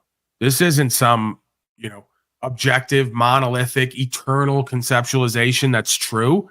This is a belief that's been erected and now been projected onto everyone and been accepted. Like it wasn't so long ago, whatever it was, 100 years ago, when the first cars and modes of transportation were around, it wasn't even considered that folks would be told what they were going to do and not do with it. It would have been absurd on the face of it when folks just woke up every day and go, this is America. We do whatever we want. We're pursuing happiness. We're so far down the line now, something that would have been absurd on the face of it, you accept and then say, I'm absurd for saying it's false. It's illegitimate. Yeah, it's like fraudulent. It's foolishness. It was all under the guise of safety. It was all under the guise of safety. Right. If you're an insecure, fearful person, then everything you look at is a potential threat and someone has to protect you from it. It's called being a broken child. It's called a lot of you folks are grown men and women biologically in age, but you've never actually matured and grown up and taken full accountability and responsibility, even for what others may experience with you. Guess what? Part of being free is I may walk out the door today and someone accidentally hits me and I got to deal with that. Sorry that there's no inherent mechanism to protect us from life on life's terms. You guys want to erect a completely fraudulent, nonsensical, man-made system to protect all of us from life on life's terms. It's an impediment to me. It's not a benefit. I'm okay with going around and taking my chances and everyone else and using my wits and situational awareness to potentially keep myself out of danger and trouble. I'm not interested in being policed and everyone else being policed to make sure we don't make any mistakes and we're all kept safe. You guys are sick. Yeah, if you look at like the old-timey films, it was just mayhem in the streets. Like there's fucking train cars, there's fucking people, just danger everywhere. Little people anyone could just get hit by anything. There's oh my gosh. People getting pulled over and there's horses next to cars. Oh my God. We used to light off fireworks on Independence Day. We can't do that anymore because someone might blow their finger off. Oh my gosh. We got to keep it safe. I'm over it. I'm done. It's ridiculous. How about just growing the fuck up and being adults and taking personal accountability and responsibility and accountability for potentially what others may do to you? That's how being a free man and that's how life works. Right. Instead of giving up. If you're afraid of life on life's terms, don't leave the fucking house. Simple, like they all told you to do now. We're so deep into this now, they're giving you the same advice. Lock the fuck down and don't leave the house, you pathetic slave. You want to be kept safe everywhere? We'll help you out. Just stay in the fucking house, clown. They got all Get these over neighborhoods. yourself. Get over the fact that we're going to die and have pain here. Accept it. Move on. Govern yourself. Be free. Go ahead, Mr. O'Shea. I'm going to hit the reefer. I'm way too passionate running my mouth. I'm cutting you guys off. Something's got to be done about Paulie Boy. He's fucking unsafe. Yeah, they got all these houses with everyone right next to each other, barely talking to each other. It's fucking craziness, dude. You know the power of these neighborhoods if everyone just had access to go inside each other's house, babysit each other's kids, make sandwiches in each other's house, do business deals together. Instead, they just drive to their own driveway, go in their house, rat there and call the cops. The music's too loud over there. Where's the village, dude? These big cities are fucking disgusting, dude. Even in the small town I'm in, they got them, all the houses, one individual driveway. I'm gonna try to shake things up here, dude. I should run for mayor. I gotta start going to city council meetings. I gotta visit the police again, say hello to my buddies. If they kick me out of here, lock me up, whatever, dude. Move on to the next city council meeting is going to change, though? No, I'm just saying you start getting in these conversations. Police, city council, administrators, judges, prosecutors, just anyone, dude. We've been talking about it for 2 years now, doing stuff like this. But it seems like finally getting around to it a little bit. Finally going to the police station. I got a lot out of it. Got no plates on my car right now. I already told them I was thinking about taking them off. Got the cardboard thing in the window. I don't know if you saw it. It says out of service, taking to storage. And if I get pulled over, it's an emergency. I'm currently in a state of emergency. Dude. I'm on my way to storage, but man. Right. That's all subjective. That's practicing law through claims. I could substantiate any claim. That's why they used to say, you should be a lawyer, Paulie Boy, because I used to take their bullshit and just poke holes in it and then give it back to them and show them how it's their belief versus mine. Like they all say, you can establish that at court. Right. You can call me crazy at court, but you can't call me guilty. What were you doing? Oh, man, even if we don't want to do common law, common sense. Oh, man, I'm so glad that I read your code because it said in the event of an emergency, I can move this property from point A to point B without any of this crap. Please go look it up, O'Shea. Don't take my word for it. Make sure it's there. Keep me honest. Now, if it is there, this just opened a whole window of subjectivity. Man, I'm so glad you stopped me, officer. I'm in a state of emergency. Have you seen the economy? Have you seen the aliens are coming? Trump just made a space force. A space force. Hey, have you seen the satellites above my head that are shooting radiation down at us right now that Elon put up there while he can't even talk and looks like he's on cocaine half the time? He's a little autistic. I got like a list of things that have put me in a state of emergency today. I'm pretty sure we're all going to die. What do you think of that? Yeah, I mean, every Could you keep me safe while I store this vehicle? Could you escort me to wherever I'm going to make sure the chemtrails don't fall on me and make me really unsafe? I'm in a state of emergency right now. Yeah, you have no idea. Every walking zombie NPC should just have it tattooed on their forehead: out of service, taking to storage. Like that's what they're doing with their body. State of emergency, just like they claim. Oh my God, the corporate entity we've all convinced you is the land just declared a state of emergency. It's chaos everywhere. It's ubiquitous. I just point to them on record. I say, you guys just declared a state of emergency. We're all in a state of emergency now because we're all in genocide and slavery. Yeah, I gotta take this property in storage. Could you please escort me? Thank you. Yeah, Katrina going into my cousin's house, taking his food, his guns, his money out of his own house because he didn't evacuate. You know, because it's a state of emergency. You know, World War III is coming. When we get all these roadblocks soon and everything, and sifting through your car. About World War III. It's a state of emergency. Yeah, No, like how do you like how do you write the code saying, okay, if an emergency, you don't need any of this? It's completely subjective. Then you have to establish at court what is a proper emergency and not. Grandma's diabetes is acting up and we got no insulin at the house. We got to rush her to the local slave hospital. Is that an emergency? How is that any more of an emergency than me not eating tonight? I might die if I don't get a meal tonight. Is that an emergency if I'm taking this property to KFC? How are you going to establish exactly what the fuck an emergency is when that's subjective completely? You ask Cynthia, it's an emergency when she's at a heavy cream in the house. That's a fucking emergency. She's an obese pig. Is that an emergency to the rest of us? Not necessarily. How are you going to establish the generalized claim of we don't need anything in the event of an emergency? Your economy's collapsing, and I'm not going to eat tonight. How many more things do I have to establish that we're in a state of emergency that overrides the state of corporation policy? Give me a fucking break. They give you the hack every time, and you guys don't get it. You don't want to get it. You just don't want to pimp and mac a little bit and be a player. It's not about lying. The best game is no game. Stop me where I was bullshitting and lying just because I'm doing a wink and a nod while I do it. Am I lying anywhere? I always tell the truth, even when I lie. How are you going to take me to court and tell me that I'm lying or I believe something other than what I presented? How are you going to convict me and say I'm guilty, that I have foreknowledge that I have to do what you say, but when you say right here, I don't have to do it? Could you make it make sense? Of course you can't, because it's not meant to. It's just meant to get a whole bunch of slaves so scatterbrained. They go, I can't figure none of this out. Let me just do what I'm told to do. It's that easy. Yeah. That's how you get a dumb, broken hoe. You spit so much bullshit at her, half truths. By the end of the day, she goes, Paulie boy, just tell me who to fuck and who to give the money to. I don't even understand what you're saying.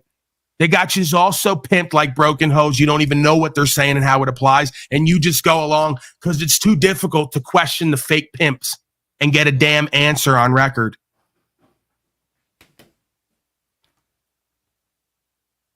These people are disgusting.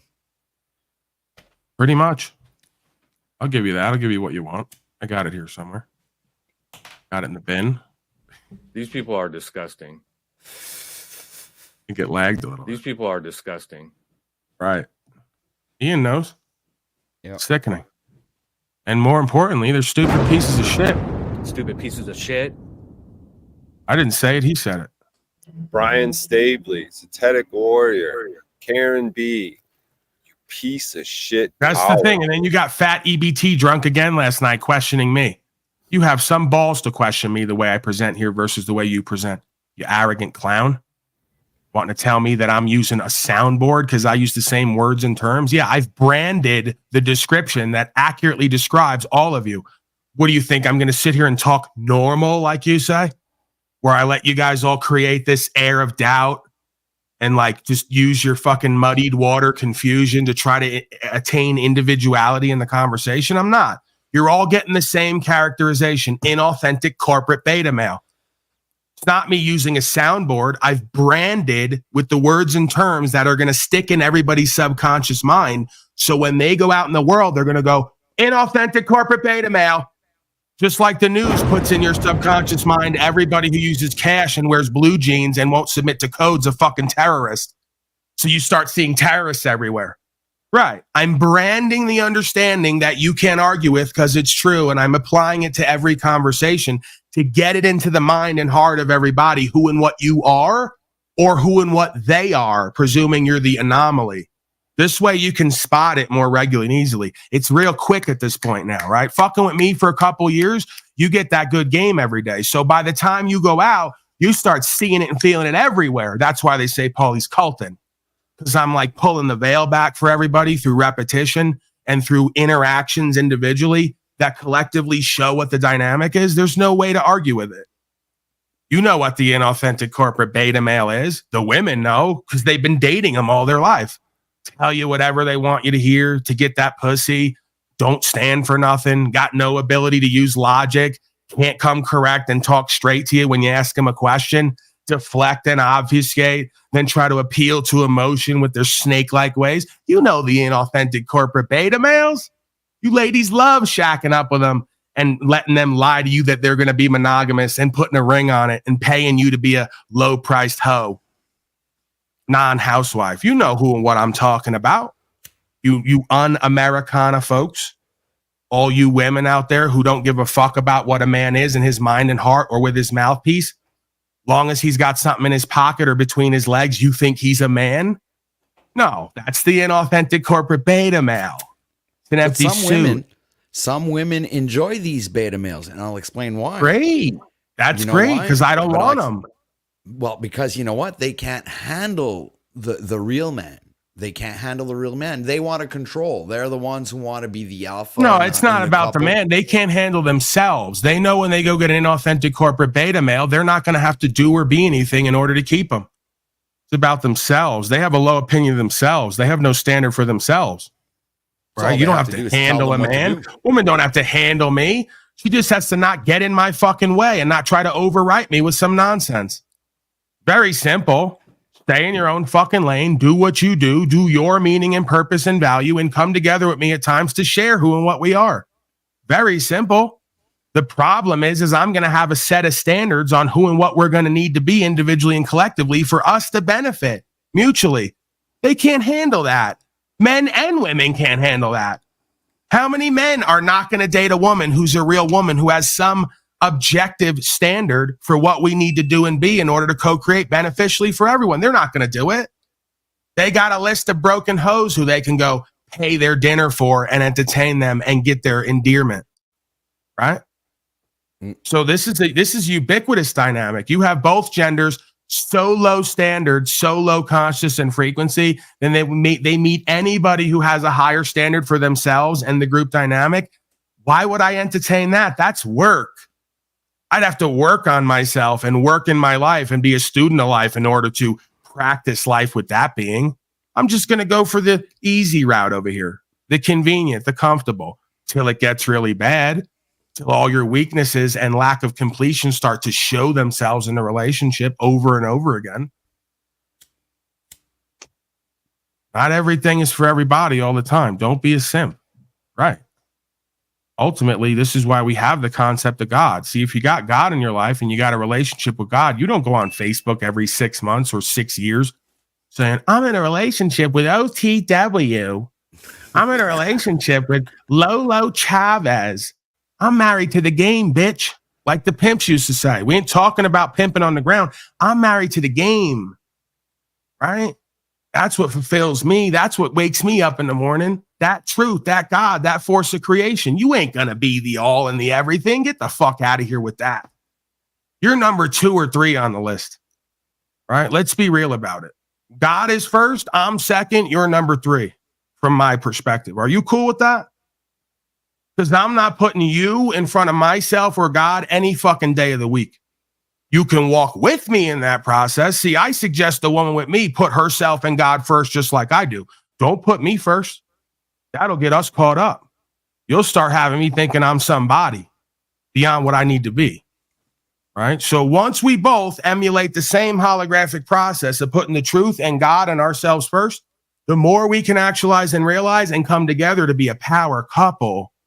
Well, what do you think happens when even more than two people come together? You have a powerful community rather than a bunch of falsely empowered codependent slaves looking for emotional attachment and fulfillment. It's not going to happen.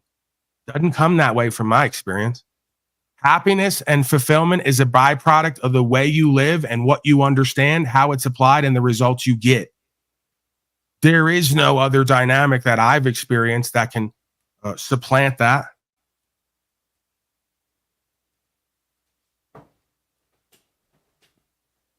We got to finish it here. We never finish this video. This is what always happens. I start ranting. Doing it. And people keep submitting. Oh, yeah. Pulled me over for. What lawful reason? Can you articulate that?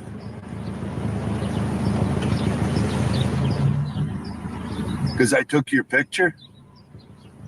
I couldn't tell what you were doing, sir. Right. Well, then you pulled me over because you couldn't tell what I was doing? Because it was suspicious activity. You sat behind what me even though there was no reason to. There was no traffic coming. I didn't sit behind you. Yes, you did. You sat on Brewster Street for a while. Yeah. There was no traffic coming. You could have pulled out and turned north onto You were Richmond as impeding your blinker traffic. suggested. Why were you sitting there? There was no car in front of you. I conducted a traffic stop. All right, move out of the way of the road. You're impeding traffic. Check what you check it.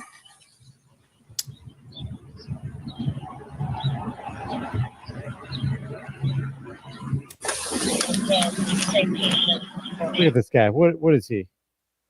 What is that? Unbelievable. They stand over us as though they're rulers. They want you to believe that they are the masters. You don't step out of line. I'm the one that's armed. I want you disarmed. I want you submissive. I want you under my thumb. I want you under my control. It's a sick, sick mental disease.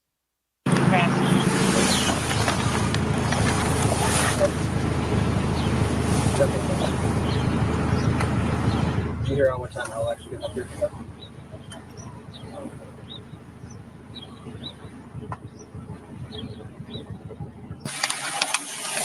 Hi. Hi. Lieutenant Alvac with Appleton Police. You asked to talk to a supervisor? Yeah, this guy pulled me over. Oh, this guy's going to help. You just know it, right? He's not there to back his thin blue line. He's there to be perfectly impartial. He is here to make sure that any constitutional rights that were violated stop getting violated when he gets on the scene, right? That's what he's all about. That's his MO. For suspicious activity. Okay. He said, what statute is that? Which what? What statute is Well, that? it's not a statute, sir. It's a... So he's pulling me over for a non-violation. I haven't violated. I wasn't committing a crime. I wasn't about to commit a crime, and he didn't catch me committing a crime. Okay. Why did he, or any violation, why did he pull me over? Suspicion in itself isn't a reason to pull someone over. Well, when you're in an area where an officer is conducting a traffic stop on another vehicle and you Right. stop and you have something in your hand, it's kind of a dangerous world we live in right now. Okay, so he did. Oh, the It's dangerous kind of a world. dangerous world we live in. Like This- Ryan's about to get right on him for it because we all know the lingo at this point, right? They pull the same lingo on you any state that you're on. Any etheric state that you think you're on that is actually a legal entity. They say the same propaganda garbage. You know what kind of times we live in. There's a lot of scary stuff out there. So we're going to have you give up your rights a little bit. It's for your Right? safety. This is- and the yeah, safety it's of the others. rallying cry of fascism. You know, it's Nazism. So that doesn't work. Your feeling based, your appeal to false logic, emotion, and false authority is cognitive dissonance, and it is the cornerstone of tyranny. Right. So this is why I say, just to give an example of the concept I just said before from my own experience, they're going to call it egotistical and narcissistic. Because God forbid you be like self-regulating, self-inspired, self-empowered, right? Self-loving, self-caring. Oh, you're a damn narcissist egotist. How could you truly love your country and your family unless you love God, the truth, and yourself more than all of it? If you don't love God, the truth, and yourself more than anything, you ain't gonna truly love anything that extends off you, including your family and your country. You ain't gonna live what needs to be lived to secure that and protect that. We know that. You're gonna appeal to your false emotion and false authority every time, proving you don't truly love yourself. You don't love your spouse and your family. Just like all the cowardly clowns who say, I got a wife and child. I can't be a man and stand up for what's right. I say, dummy, I don't have any of that. If you do have that, you have more of a reason to be that than me. You got people looking up to you who are looking to you to lead, who you're supposed to be leading, guiding, protecting, and revealing truth to in the way that you're living and being. And you have the nerve to tell me, well, you can afford to do it, Paulie boy. You don't have a wife and a child. That makes less sense of why a single man should stand for what's true and what's right. I don't have anybody but me to take care of and to look to me for me. You do. So you got a double time example of who and what you need to do and be, because you got a woman and child watching and they want to see a fucking man in action, not a bitch. You see where your logic and excuses make no fucking sense when you're using common fucking sense and spirituality and faith and truth? Doesn't wash. If anything, I should be smoking blunts, running around town, fucking bitches, living the life, doing content. I ain't living like that.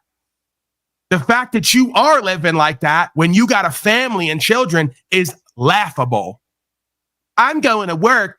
I'm going to eat out tonight. I'm going to the movies. I got a family and children. I can't do what's true and what's right. Show me the fucking logic to that exactly.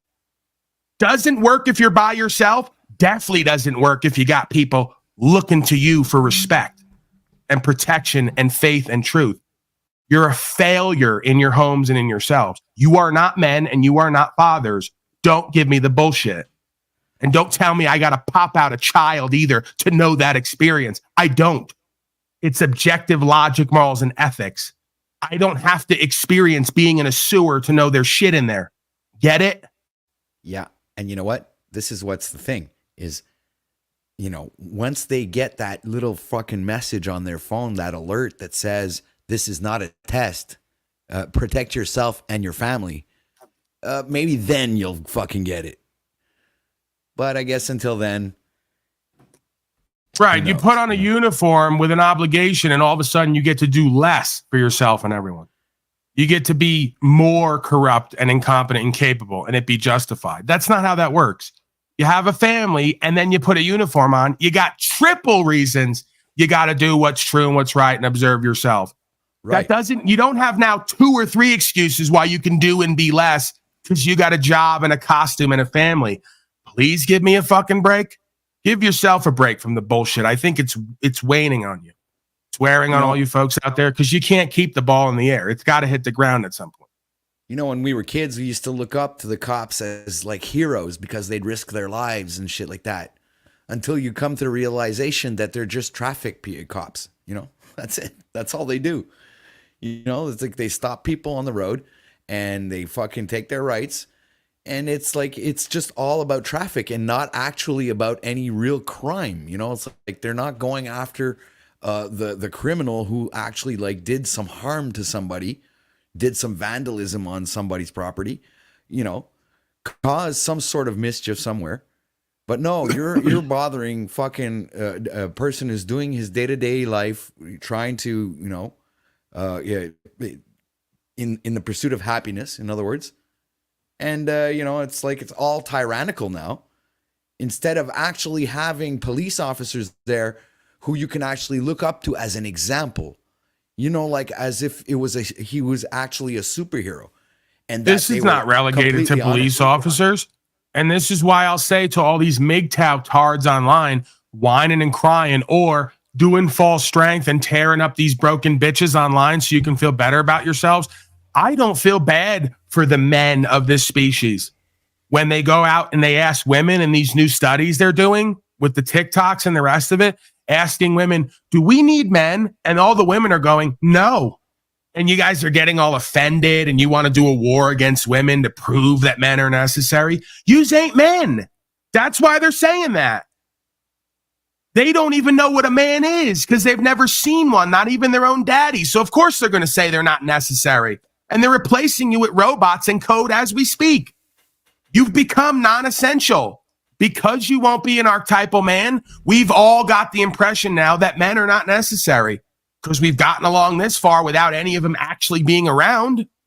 Society rolls on. The business rolls on. I can't find a real fucking man in any corporate atmosphere who has a fucking spine or a backbone or any objective principles or value systems. I can't find one. So no wonder why the women have determined they're not necessary. You ain't been one in the longest fucking time. Right. They've turned over to the government. The government is their man now. Yeah, hoes. In the woman's mind, subconsciously, there's no more men. There's a bunch of broken beta male bitches. And what do they need them for? They'll just go eat pussy and make money through the corporation. They don't need them no more. The fuck do they need them for? Most of these women nowadays don't even want to have children and bear children to these inauthentic corporate beta males. They think having a child's a fucking lock and chain. I don't blame them. Knowing where it's all going to lead. May as well be a fucking curse. Having a child in the modern day realm may as well be a fucking burden and a curse the way you folks are going to carry out its existence. Turn it into another genocided, diseased slave. Mind and heart controlled, indoctrinated. The career woman is one step towards depopulation. You know that, right? Because while she's at work, she's not making babies. It's all as it's meant to be. It's all for a reason. The reasons are all right there. Yeah. It's subconscious. It's archetypal. The women are not going to be wet for and want to breed with a bunch of broken males who won't stand for nothing. They're shutting off the genetics. They're starting to, the genetics are starting to flip off. That's how epigenetics works. They flip on and off based on environmental conditions. They create an environment with a bunch of low consciousness, broken, weak males who now the women have decided we're not going to procreate with them. There's no value and worth inherently from them. They're not going to protect, lead, and guide. They're just going to project more of their dysfunction and worldly ways onto this household. The women know it subconsciously. They know it because they've become it. Yeah. The women are a reflection and emulation of the males. Get a clue. Yeah, this French author, was it M. Jules Michelet? Jules Michelet. I would like to, you know how to read French, right? So, but anyways, he was talking about this shit, how this shit's cyclical. He was talking about this over in the 1800s, over 100 years ago, the same exact scenarios that we're in.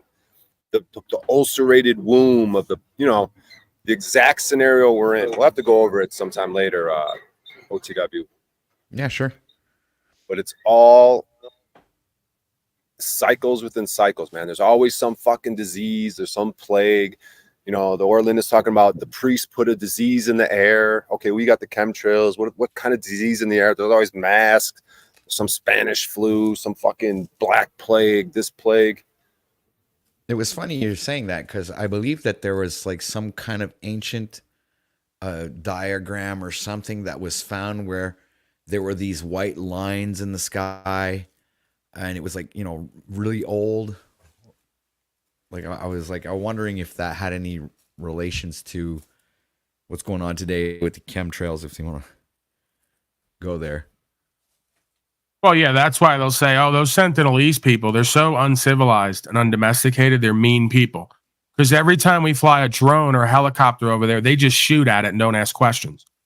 Yeah, maybe they instinctively, intuitively know they don't want you around there. They don't want your culture and society. They don't want your technology. They'd rather do without and live within their means and commune with God and nature than to let you in with your sickness and disease.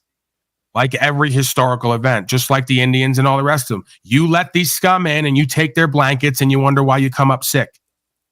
And speaking of Indians, what I've just figured out, and this is a little bit off topic, but my cousin has just corrected her status. So now she is actually native. Right. Like, and her paperwork is in order and everything. So now she's actually transmitting this information over to my mother, and my mother and I are going to be looking into this together. And we're also probably going to be looking into correcting our status and becoming natives. So, because we have this. Yeah. I mean, you have so much history and chain of title there. There's so much wiggle room with everyone. They don't realize to change that status and that record and make it a bit more limited in your liability, right? Protect you and insulate you from false liabilities. You have French history, you have Native history, you have so many different pieces of history that you can incorporate in a claim about who and what you are versus the traditional idea of everyone on this land has to be Canadian citizenry. Yeah, and I'll be exempt from taxes, and I'll be exempt from paying any hydroelectric because it's a natural resource from our land. This is our land. So right now, does their code verify that? Absolutely. Well, there you go. So not only is it the law of the land, the code of the land verifies that with that change of status, it's not that the status changes, the record changes because you become aware of your status, what you've always been and will be versus what they told you you are. Mm-hmm. So you don't correct your status, you correct the record about your status that always was that way and was misinterpreted on the record to begin with. So even the code verifies you're not subject to their statute, policy, and code and the regulations of the rest of the citizenry of Canada. And all of this, listen to this, all of this because my grandfather wanted to be a slave. You get it? He could have had his record corrected, and well, actually, I think even it was already, and he decided to become a slave. He decided to go ahead and be registered and do all of that stuff and not be part of the, Native community. So it's like, that's why. Yeah, they want the insurance. They want the Social Security. Exactly. They want the benefits. They wanted the benefits from what the government had to offer. Yeah, right. Taxes, paying income, all this shit. Public schooling. But our grandfather literally cut us from source. So this is where we're coming to a realization. Yeah, but that's where we come from. That's where we belong, not with the rest of the slaves. Right. And I'm telling this to my mother. She goes, "Yeah, you're right." And then there's God's people and then there's the devil's people. How do you get God's people to become the devil's people? You offer them some deals they can't refuse, some benefits, some privileges, maybe some implied threats. Give them an offer they can't refuse. So I'm actually like the fourth generation. I can actually get my daughter now to have that record changed as well, which is phenomenal because, she's fifth generation. It goes down 5 generations. So. Right. How do you get the hoe to be under your order and obligations? You convince her she's got some benefits and privileges fucking with daddy. More benefits and privileges I give that broken hoe, the more she's going to be under my orders. The same game. The whole world is pimping and hoeing. They just don't know it. I'm going to say it over and over again. Yeah, Go ahead, Mr. O'Shea. With me having 2 passports, the Irish, the American, my mom's from Ireland. I bet there's some wiggle room there in terms of correcting the status or whatever. Lessening the liability, as you put it, Paul. You can correct your status as someone who's Gaelic. And that's, of course, spelled A-Y and L-I-C-K. Right. All right. I'm being a dick. Let me go back to I pulled you over because I was curious bit. Let's get it over with. I'm horrible with clips. It takes like 2 hours to get through one 10-minute clip. Does not trump individual rights. In this day and age, does not trump unalienable rights. Well, you got to understand, we suspected you might be suspicious does not trump unalienable rights. They believe it does, and they act on that belief, but it doesn't make it so. And to resist that is a very, very dangerous proposition. What your intentions were or what you had in your hands. Okay. Nobody ever knows what the intentions of anybody is or what you had in your hand. You can have whatever you want to in your hands. Unfrickin' believable. Officer Alaback.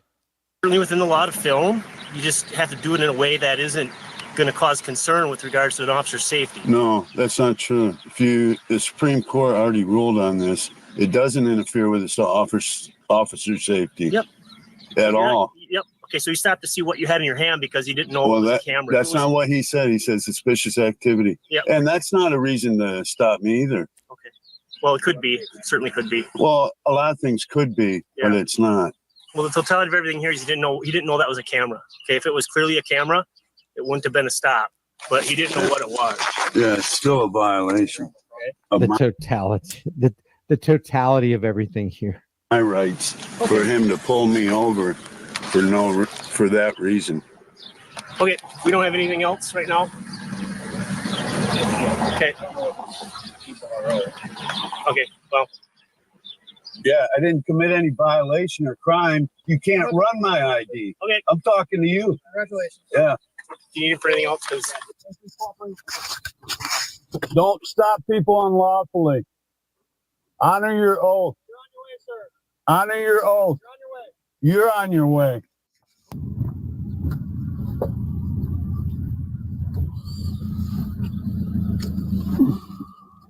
Is that your camera? What do you think it is? Why don't you pay attention to the road? Why don't you stop talking to me? Do you think they're going to honor their oath? They are not going to honor their oath. So these guys right here don't mind exercising traffic law, or I believe that you were suspicious. I have reason to believe that you were being suspicious, not of committing a crime. You just acted suspicious. Again, even Terry v. Ohio, which is ridiculous. And Terry v. Ohio trumps the Fourth Amendment, by the way, in the minds of the badge law enforcers and the Supreme Court tyrant justices. Reasonable articulable suspicion is implied reasonable articulable suspicion that a crime has been committed. And I hate the crime is about to be committed, because that's dumb. You don't know if a crime is about to be committed unless you're looking at some display window downtown in the town square, and there's jewelry on the other side of the window, and a guy's got a baseball bat and he's about to rear back and break that window. Crime is probably about to go down. It's about to be committed. But in other cases, I don't know how any cop could ever say, well, I believed. Well, they can say it, but how do they prove that they believe that a crime was about to be committed? A crime has to be committed for any human being to stop another human being. And you don't have to be a cop to be that human being that stops a human being that's actually committing a crime. Now, if you're on the inside and you overheard somebody plotting a crime and you could step in the way of it before it was actually committed, there you go. But that's not what cops do. They fabricate crimes by making ordinances and policies and things like traffic law. And then they say, we think you were being suspicious. So upon that, we decided to go ahead and pull you over. We decided to go ahead and interfere with your life. We decided. Right, but Bryan, for some reason, keeps missing. I don't know if it's willfully or just inadvertently missing the contractual component to this. All of your fellow countrymen are contractually bound by their status with the contracts and documents that they've created and filled out. There's no getting around that. It's just now we're so deep into that process, uncorrected and unmanaged. Now the average person like you and others thinks the statute, policy, and code is law, and that we have to encourage them to rewrite it and make it more equitable for the other jurisdiction. You got to park yourself in the proper jurisdiction to receive the protection and the upholding of your natural rights and the law of the land. There's a clause in the Constitution that if you make yourself a privileged class, a citizenry, you're a trustee of the corporation, you have benefits and privileges that come with duties and obligations. You forego your natural rights. It's all contractual. We could argue it's fraudulent, illegitimate. It's still how they're doing it. So we need to start there. Correct your record with your original status that has been changed on record voluntarily by you, whether you know it or not. We start there, and then we uphold the law and rights, and we have to deal with the consequences, because many times cops, if not the courts, are going to do what they've been trained to do and what they're used to doing and what they believe is appropriate, right? And they come right out of the public school system that tells everyone we live in a democracy and we're here to vote, and people we vote for make laws, and those laws apply to all of us without consent. It's a social contract. No, it's not how it works. Consent to the governed is a thing, and it's each an individual man and woman has to consent. If not, well, then they retain their original status and their natural rights, and you cannot use coercion and duress to overwrite their natural rights. using statute, policy, and code. The only way that can be done legitimately or with any kind of standing at court is through the contractual process. You waiving your rights and submitting your standing, putting yourself in their jurisdiction. I'll say it over and over again until you accept it. Right? So either you're going to stand on what's true and what's right and potentially go to jail, or you're going to correct the record and your status and stand on what's true and what's right and potentially go to jail. I argue one has to come before the other if you want to actually be recognized at court and have any kind of status or standing. If not, they're going to treat you like De Castro. You're a double-minded man. You're in cognitive dissonance. You can't manage your own affairs and your own record, so they're going to appoint you an attorney and they're going to use policy and code to govern you. I don't see it any other way. From my understanding here in Canada, the way it works is like, I don't know if it's the same way, because I hear you guys say a lot that the police officers are paid with taxpayers' dollars, right? But here in Canada, or at least in Quebec, I don't think it works that way. I think they're under contract, and what happens is, like they're all like private businesses. In other words, they're literally security guards with like guns, you know, and it's pretty much what they are here in Quebec. And this is what I don't get, is how can a private company be the ones who are the, like, it's the company, you know, they're the ones who are operating and like taking care of traffic, right? And criminal activities. But right, they've flipped the script. They've got every individual identifying as a public entity, and they have a public entity identifying as a private entity. Right. Exactly, which is pretty fucked up in the first place, because how could a company that operates in the private have any jurisdiction over the citizens? How can a government own land? You got a bunch of tards running around saying the U.S. government owns all the forests. How can a government, which is merely a concept until people show up, right? And those people who show up are there to serve the men and women who have claim to that land and natural rights. How can the servants that they call government monolithically own land? Only a man or woman can own land and have claim to land. Who shows up on the side of government to make the claim at court that government owns that land? It's complete absurdity. There is no actual claim or chain of title. There is no man or woman who can show up without a conflict of interest and say, we own this land. The only people who can do that are the individual men and women on this land. They're just holding that property, upkeeping it and maintaining it for the use of the men and women of the people, of which none have come forward yet. Right. On record, technically. There is no man or woman of the people on those lands, technically on paper. So they just default to government owns the land. That's not how chain of title and equity and interest and credit and all the rest of it works. Right. You guys have no idea what the fuck you're talking about. An entity, a corporation cannot own anything. Okay. And common sense dictates that Americans make America. The continent does not exist if there's no one on there to live on it to call themselves Americans. Right. You know but that's where we get the idea. That's where we get the idea of the trust, because a corporation can't own anything, but something can be deemed by a man or woman as a grantor to be trust property. That's what's been done. All that property you claim is owned by an entity that can't own anything is actually trust property. It's being upkept and maintained by the trustees, known as the agents. Guess who the benefactor, grantors, and beneficiaries are? You're looking at them. It's you. It's me. Right. We're the ones who created government, gave them a limited power to upkeep and maintain our property for our usage. Right. Because when we come into this world, we have rights to minerals and all kinds of other things as beneficiaries of this realm. When we come into this realm, we already have things. Right. Because it's like in God we trust. Everything that they're holding up, keeping, and maintaining, as it says behind them at court, is in trust for God. Like all property here is God's, you could argue. We just take possession of it, use it, upkeep it, maintain it, and pass it on to someone else all the way down the line. But at some point, before and after, it goes back to source.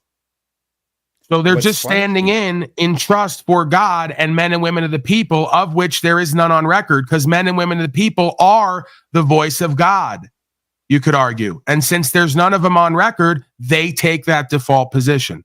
They're going to play God, and they're going to upkeep, maintain, and possess till some man or woman comes forward on record in a godlike fashion and presents themselves properly and takes claim to what it is that they're using in trust.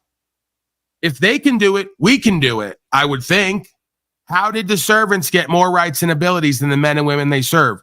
It's illogical, because it doesn't exist that way. It's just that nobody has taken the reins and taken charge and used the proper process and function of government to govern themselves and to make claim to what is held in trust by these agents for us through God. Or you could argue the God of this world. They would rather say, but no. They would rather say, no, but that's the way it is. But that's just how it is. I mean, what can that's how it is for a reason. If you had thousands of men and women across this land who started making legitimate claims to abandon land and property that is not being used and upkept and maintained, and they were to beautify it or bring life to it and not destroy it, then nobody can say anything about any of it, because the servants don't have any more validity or power in their word than the men and women who they serve. The only reason that's not a reality is because nobody will believe it. They believe the exact opposite, that every man and woman in a costume somehow has more rights and abilities than they do. It's worked perfectly. Therefore, they've not even tried to establish themselves on the record or with the courts. They've not even tried to explore what their rights and abilities are. They just use man and land. Mr. Mustache here as concept and superimpose it over, in the United States to mind control everybody and have them do whatever, the establishment wants them to do. So that's just the way it is. That's what I'm saying. That's what they're going to say. That's just the way it is, man. Right, but think about it, bro. Where does this come from? This has to come from an otherworldly source. How could you have so many humans throughout the beginning of time doing and saying the same things and occupying the same positions if this wasn't an avatar scenario or a scenario of different consciousness and awareness, higher or lower? It's some kind of a dualistic dynamic based in conscious and awareness where we have an archetypal God or devil, good or evil, and then somewhere in between, I guess you could argue, state of consciousness. There really is no other way to explain it. So only because the individual / collective masses at this time believe in the idea of individuation and division from the word of truth and God and what they consider to be rights, that they don't have them. Once you start understanding it, living it, being it, creating it, and it starts everyone else starts remembering who and what they are and what they're meant to be, this dynamic changes. You can't change what's meant to be. And they've already codified in their code and on paper what it's meant to be. You folks just did not live it. A republic, if you can keep it. We've known this from the founding of this. This is only going to be a republic and you're only going to have rights if you can keep it. If the pimps come in with the corporations and the ideology and they convince you that you don't have any natural rights and that you're a legal person now and subject to legal code, you will be inserted into democracy and you will lose your natural rights. Mm-hmm. It's where we're at. We're deep into it. So now the only way back is each individual person, one at a time, has to come out, stand up, stand out on the record and be unwavering. And they're going to have to sacrifice, because where we go from here is if you don't willingly sacrifice, you're going to unwillingly become the sacrifice. You will be locked down. You will be deemed non-essential, and they will convince you, if not directly, cajole you to take their treatments and to cover your face and to accept less for yourself and each other. Right. And basically go into suffering and death without any word of truth on the record. But don't get him wrong, because you could also be a martyr, all right? For standing for what's true and what's right. You could also end up having your head cut off and, end up being dead anyway. But you'll be a martyr, and at least you will have stood for what's right and what's true. Right, but you can't actually die. Died for something. Right, but you can't actually die. The body dies, but the conscious and awareness doesn't. So even death is an illusion. Governance is an illusion. Death is an illusion. You could argue manifestation, life and incarnation is an illusion. Because the body is not who and what we are. Right? What we do with the body is not who and what we are. Where we take the body is not who and what we are. What we employ the body in co-creating as corporate activity is not who and what we are. So again, the Tao says thousands of years before Christ, we are non-beingness. We only use beingness. We are a non-physical entity. We inhabit a physical entity.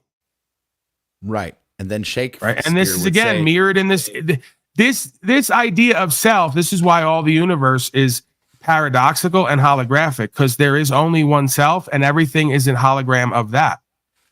So just like there is two essentially states of consciousness, there's two belief systems, right? Just like there's day and night. You know, it's all dualistic all the way down the line. So would it not make sense that just like we have masculine and feminine, light and dark, Republican, Democrat, that we would have an overworld and an underworld when it comes to consciousness and awareness? When it comes to the courts, wouldn't it make sense that we have a duality, a legal and lawful, a legal society and a law society? Folks need to understand these laws of the universe, that most of the manifestations we see are an illusion, and the way that they manifest is as complementary dualities. Even being is a duality, because you can be and not be, because you can, either you are or you're not.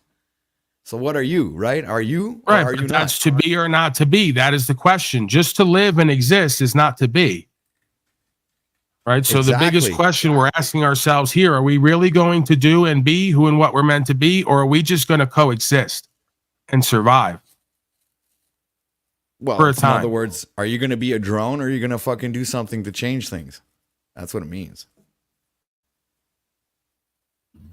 Man and land are synonymous, right? I've heard. Just looking up the etymology of both. Go to the etymology, O'Shea. Keep us honest here. Man and land are synonymous in Latin.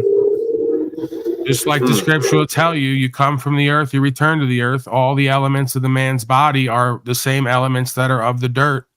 Right. And it's funny enough that you say that, but in Genesis, the first thing that was created was not the planet, but the earth, and earth is also related to land, which is also man. So man was created first, not the earth. Okay. Right. But again, we're in a universe. So when you're in a universe that's holographic, all parts are equal to the whole. The whole is equal to all the parts. So man and land would have to be synonymous, especially when biologically we are made of the same substance. This is all one thing here. So when you're paying property taxes on your land that you don't own, so you're a slave. Dude, we are now paying carbon taxes. Yeah, you're paying for your ability to exist beings. Here. So we're the only thing that's actually made of carbon, So we're actually paying. It's all mockery and sorcery, man. Yeah, we're paying for because we exist. That's that tax. Yeah, you're paying to exist, thereby verifying you believe the God of this world is more powerful than the God of creation. When you were created, you have an inherent chain of title to exist, to survive, to thrive, to use the land and everything that God provides on it. And then you went and you bought into their pimping and their worldly ways, and they brought you up on the hill like the Christed being and said, we'll give you a place in the kingdom if you just bend your knee to our code and say that we're God. You're going to have to, every man on this land's going to have to pay to exist, even though they're one with the land and the creation and the God that created it. You rebuked your creator. You guys are all in rebuke of the God of creation. You're all in judgment. And then you want to tell me it's not real. Okay. I can't explain it. I can explain it, but I don't know how it could be possible. From the beginning of time, no one knows how this universe and simulation could be possible and plays out the way it does. So chaotically ordered, always to the same ends, despite whatever anyone thinks they're doing individually and making choices. There's literally a fate. And then you get to choose into that, or you get to be forced into that. It's like at some point the path narrows and you realize what we think is free choice and free will is just history being written. And we are the performers of that script of written history someone else or something else is writing. This is why we're all players on the world stage. We're all actors in a sense. It's too organized and too collectivized for it to be individuated. It has to be part of a bigger whole idea, process, procedure. Then only through your awareness of that can you choose again. Like if you found a piece of land in the middle of nowhere, like with a flowing river, fresh water, you can have access to travel, you can grow shit, you can get power from the river. And then you look it up and it's like, oh, it's owned by the government. It's in the middle of nowhere. It's preservation. We got to protect it. Like you couldn't just build there, build a house next to a river, start a community, because it's owned by what? A fictitious entity? Like we're saying a corporation? Like I could see if it was, okay, even if it was another person, they're not even using it. Like say it technically, okay, a person like Bill Gates buys up all this farmland, then he doesn't use it. It's just basically abandoned. Isn't there like some rule if shit's just like abandoned in the middle of nowhere? Adverse possession, O'Shea, we went over it. Their legal society will tell you all about it, but then they'll try to convince you it's a really difficult process and you have to know for years and study and you have to hire an attorney. Says who? This is, again, beliefs. We know for a fact that motherfuckers can squat for years and not pay a bill, and it's a hell of a time trying to get them out of there, and they don't even charge them with anything criminal. It's a civil matter. Someone's claiming ownership of that property, usually an entity that can't speak or testify. And then there's a man or woman claiming ownership to an entity who can speak and testify. You got yourself a hell of a problem there when it comes to court and charges. Most people don't get that and how that works. So yeah, there's nothing stopping anybody from going to a property, obtaining the records, seeing that it's been abandoned for 10 years or more, whatever it is, putting a quiet title claim in, and then if nobody rebuts that, and there's nobody there to claim ownership of that property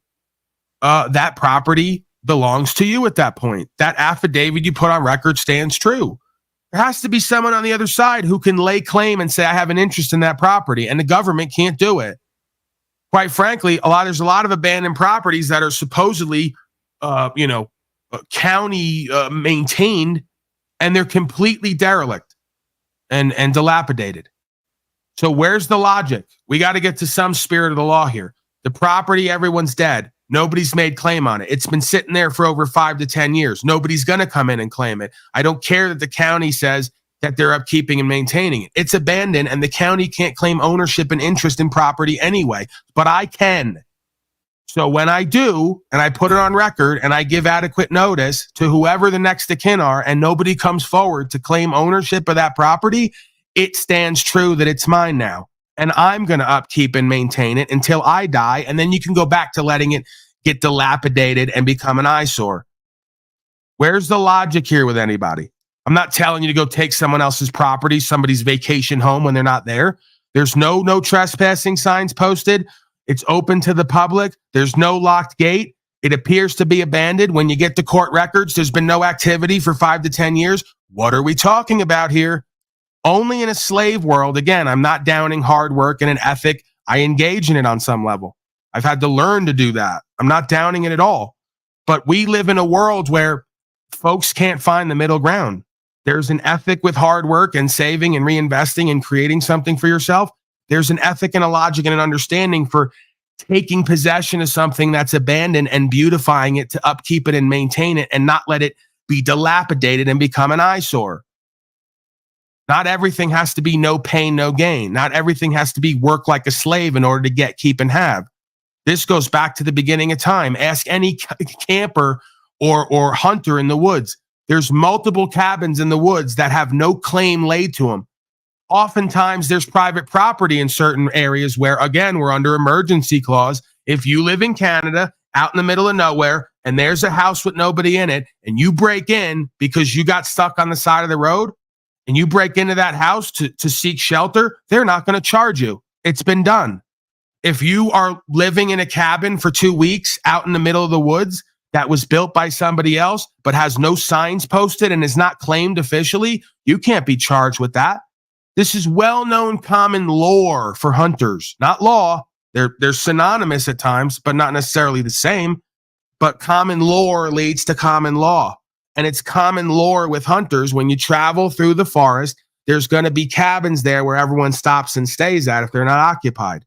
You upkeep it and maintain it, you use it, and you leave it better than how you found it. And nobody's any the wiser, and nobody has any issues with it. So again, we have to use some fucking level of common sense here and common ethic and a common understanding that just because you didn't pay for something with a non-actual lawful money we call legal tender debt notes, which are instruments of the legal society, you didn't actually pay anything. You discharged a debt because there is no lawful money in existence. I know that's complicated, but we as slaves think, well, you didn't pay for that with non-money, so you have no rights to upkeep and maintain that. Well, if that's the case, how are your servants doing it right now? They didn't pay for the national forest. They didn't pay for all these lands. But when you try to go on them, someone somewhere is going to make a false claim that an entity owns that property / is holding it in trust, upkeeping it and maintaining it for the use of the people without ever paying a dime for it. If they can do it, I can do it. That's what people need to start getting through their fucking head. If they can start a bank and become a banker, you can start a bank and become a banker.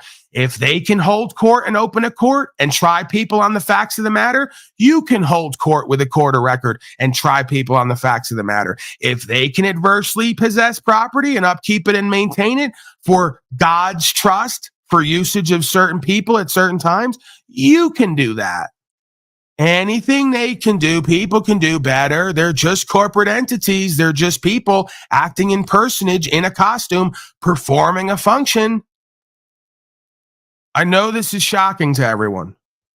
We have actually more rights and power and ability than they do. They have duties and obligations. They don't have rights in uniform. They have duties and obligations. We don't have uniform. That means we have more rights and abilities. We don't have duties and obligations under them and other people. We have duties and obligations under God, and nobody can get in between that. So when I walk up on a property and I access God through my local conscience and say, this place looks like shit. There's needles everywhere. Everything's rusted. It hasn't been used in 5 years. God just told me that I can take this property and upkeep it and maintain it and beautify it. How are you going to argue with me? You can't, because your excuse or your rationale is even more bizarre and distorted than what I just said. See, to a bunch of godless people, the idea of God telling you something is crazy, but not the government that doesn't actually exist, an entity. When it tells you something through a piece of paper in the mail, oh boy, you better observe it and listen. See the game? I just had a thought, like, so all the listeners we have out here, if you're like a 70, 80-year-old grandfather, and you got like a 15, 16, 17, 18-year-old son, both of you, because you're old and almost ready to die, he needs to go through some sort of process to, become a man. So you guys go find one of these properties, like an army of old people and young people or whatever. They all go to this piece of land. They sort of take like an exact thing you're saying, maybe next to a river or whatever. No one's using it. Beautify it. Set up some shit. If you have to go through a court process with it, then you're old and ready to die anyway. So what does it matter if you go to jail? And the young guy, he's young and virile, and he'll go to jail and have an experience and be a process to become a man and learn things. And, like, I just envision these certain things. Like, you know what I mean? Like, if someone's listening to this,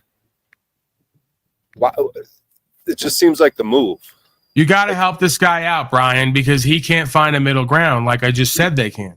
Why not do the hard work like you tell everybody? Did I show up again today? It's not hard work. When you do what you love to do that you're good at, you never technically work a day in your life. But I still had to show up and put my time, energy, and attention here 7 days a week, over 500 days straight. Did I ever stop fulfilling my purpose and meaning and value here because I also came upon abandoned properties that I can upkeep and maintain and beautify for the good of the community and create value with? Right. For everybody? And Paul's not out here. Why are they mutually exclusive? Why can't I work hard and save and invest and also take possession of properties that are abandoned and beautify them for everybody's benefit, including the neighbors? Do you think the neighbors might thank me for coming in and taking a piece of shit eyesore property where the grass is overgrown, cutting the fucking grass, painting it, fixing it up, and actually bringing value and equity to the neighbors, raising their property value? You really can't be this low-level consciousness. You really can't be this shallow. You really can't be this pigeonholed and stupid. Like one precludes the other. Like I'm a lazy commie just sitting around looking to occupy Seattle downtown. I'm starting a Chaz, right? Give me a fucking break, dude. Like if I had 10 properties right now, I wouldn't show up for my broadcast or go work a job and make a living. However, I have to get it done for me to get the things that I need if I can't make them or create them. Right. No, soon as I take adverse possession of like 2-3 properties, I'm going to go the way of the Cuban communist. I'm going to sit around, smoke dope all day, fuck prostitutes, snort cocaine, and just rest on my laurels and say, look how powerful, fat, and happy I am. Give me a fucking break, dude. What? Please. Bro, what are you talking about, man?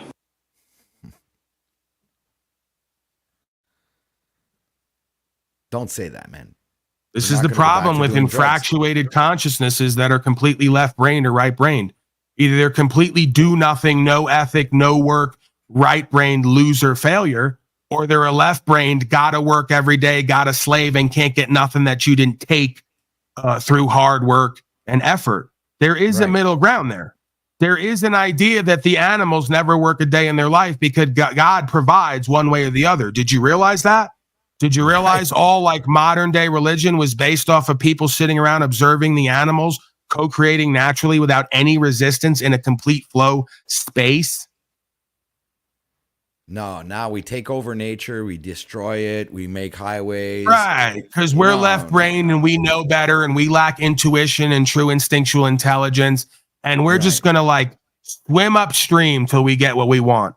When it's all right there, whether you know it or not, just like your fucking rights, property, and freedom are all right there, whether you know it or not. You overlook it for some other arduous, complicated, chaotic process that never ends. Yeah, Get a clue. Flush your fucking rights right down the toilet. It's all right there for you. That's the thing. It's like Nostradine on his donkey, the old cliche story tale, allegory. Nostradine riding all around town on his donkey, looking for his donkey. Turns out he's on it. I mean, it's not the best example because really it's in it. You're not on it, but you get the idea. It's right under your fucking nose, and you're all over the place, all out there looking for it, and it's right here within you, right up under your nose. All right there for you. But you got some beliefs and some projections and some ideas about where it is out there and how much you got to do and be to get it. You do, but you don't. See? You see how it's kind of hard to language out. You have to work on growing as a self. You have your own set of challenges. It's you versus you. You know if you're a lazy, procrastinating fuck. You know that about you or not, if you're being real with you or not. And you know that no amount of property or any type of entitlement's going to change that. The only thing that's going to change that is you. Getting more is going to undo you at that point. Right? So you want in this life what's meant for you and not anything more. The problem is oftentimes we can't distinguish or understand what's meant for us when it shows up. Hey, you know what? I just got a freaking good idea. I need to learn sign language. So while you're talking, I could actually translate what you're saying with the signs and that would be a really good content. Here he goes. You tell everybody to earn your keep. There's ways of buying abandoned property. Did you not listen to anything I just said? Why would I give money to the government for me to take possession of an abandoned property that nobody's claiming? Why would someone have to profit off of something that's already a detriment that by me taking possession of it is going to become a benefit for everyone involved? That's foolishness. I've heard that you can actually put like $1 up. So that way you can say that you've offered to buy it, you know. But again, I OTW, please. I'm not interested in even entertaining. He has an issue with me. Oh, okay. He's probably a full-on Republicard who thinks that if you don't work a job at a factory and pay the tax and earn your keep the way he thinks I'm saying it, that you can't use these mechanisms to get anything other than what you can pay for with debt notes, as he says, pay for. Again, like I'm kind of a mercurial creature with you folks. Like you can't quite get a handle on who and what I am because I'm pure conscious and awareness. It's like what I'm like the water. You try to hold me and I go through your fingers. Right. Stop trying to bind me and latch me with your limited perception and understanding of who and what I am and what I'm doing. Please. So just because I say everyone has to earn their keep as long as they're able to and viable and have vitality, right?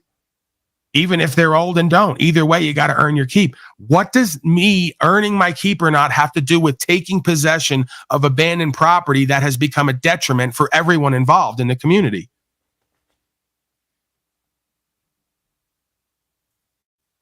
Why can you not like get to a neutral middle ground gray area space with anything? The majority of you folks. That's why you keep voting. You just spring from one side of the room to the other. Why does like if Donnie Trump or whoever else is working 24/7, 365 and also adversely possesses abandoned property, nobody profits from it, but everybody's better off after the possession. Where's the loss, injury, and harm? Where's the lack of logic and understanding? Where's there a need for profiteering beyond everybody getting a benefit? I'm confused. See, you're a corporatist. You believe that every interaction where there's mutually beneficial value has to come with the trading of a dollar bill with no backing of actual value. You're confused. See, this is you thought that when I said earn your keep, that I thought the value was inherently outside of me in a warehouse somewhere. No, I am the value. I am the resource. I am the pure conscious and awareness, and I take that to everything I do. That's because he believes that what he pays for belongs to him, like his car. Well, that's another that deception. He registered, like the house that he has that he pays taxes for. It doesn't belong to you, man. Stop paying your taxes and watch to see what happens. Because you don't. Again, know I never told anybody to stop working because it's common sense logic. The functions of the community have to be done for everybody to get what they want or what they need. Even if there wasn't any fiat currency, there would be trade. There would be Whatever. trade against labor. You'd still have to get up every day and do something. You'd have to be a part of something. You'd have to create something. You'd have to farm something. You'd have to trade something. That's life. You either be a trader. That's not going to change. A hunter-gatherer, or you'd be a fisherman. Right, so nothing changes that dynamic from the dynamic that's been here from the founding of this country, that if a man's riding across the country, Lynn, and he comes across an abandoned cabin, he's free to take possession of it and call it his homestead.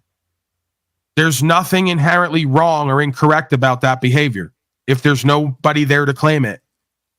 Right. And obviously, if that guy comes upon the cabin and, the candles were just, turned out and the fire has just been turned out, obviously there's somebody living there. The person will probably just move on with if they're, true and right in their heart and in their soul and in their mind, they will just continue their journey till they fall upon an abandoned cabin. Right. I mean, that's how things are. Yeah, and if you there he goes. You don't have to feel like you can always take and grift your way through life. I don't feel that I'm doing that. I do thousands of hours of broadcasting a year. I don't miss a day at this point.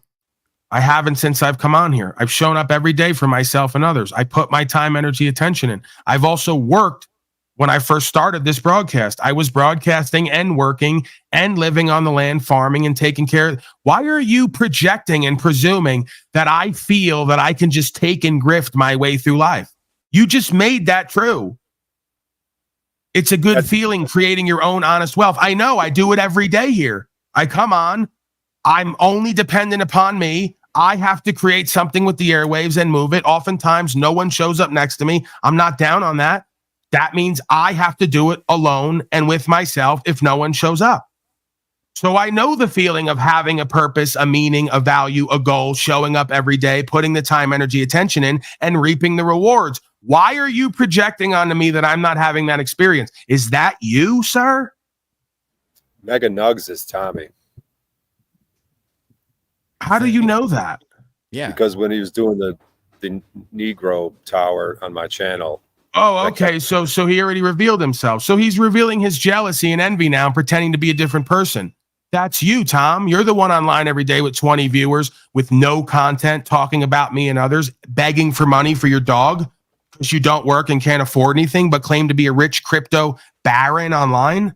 That's you, bud. If that is you, stop with the jealousy and envy because you can't make a living doing a broadcast, although you try to and love to and beg for it. It doesn't happen. That's you. I don't lie here. I don't grift and I don't beg. I show up every day with no entitlements and no guarantees, and I surrender the rest when I leave here. And oftentimes I do a broadcast for nothing that day. That's okay. That's part of running your own business or minding your own business. Some days you do what you love to do that you're good at. Nothing comes in. Some weeks you do what you love to do that you're good at. Nothing comes in. Some months, some years. Ask any business owner or anyone who does their own thing.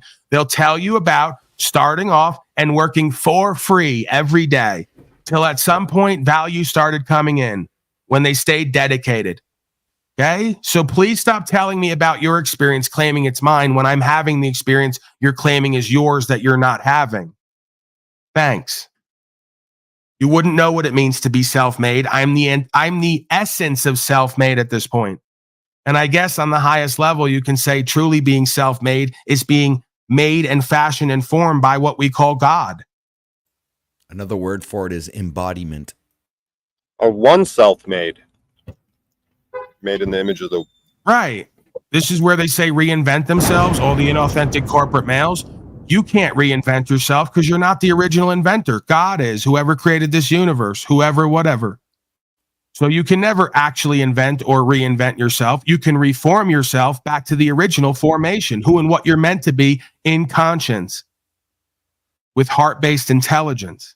Yeah, reset your subconscious mind. That's what you need to do. Get all that fucking propaganda and programming that's been going through your fucking brain since you were, yay high. That's what you need. You need a reset. I got to go to city council. We got to wrap up here soon, but I want to play a few minutes of this. City council gets destroyed by entire city. Epic is the title. You got something you were going to say before we go to this? I was just saying we hit the 3-hour mark, so this is all bonus content on your end, as you would say at this point. Right. I got to go look at land, though, so I got to get out of here around 4, and we're 2 minutes over now, so I don't want to just be that abrupt, but I'll play a few minutes of this, and then I'm going to rather quickly wrap it up, and there's always tomorrow, right?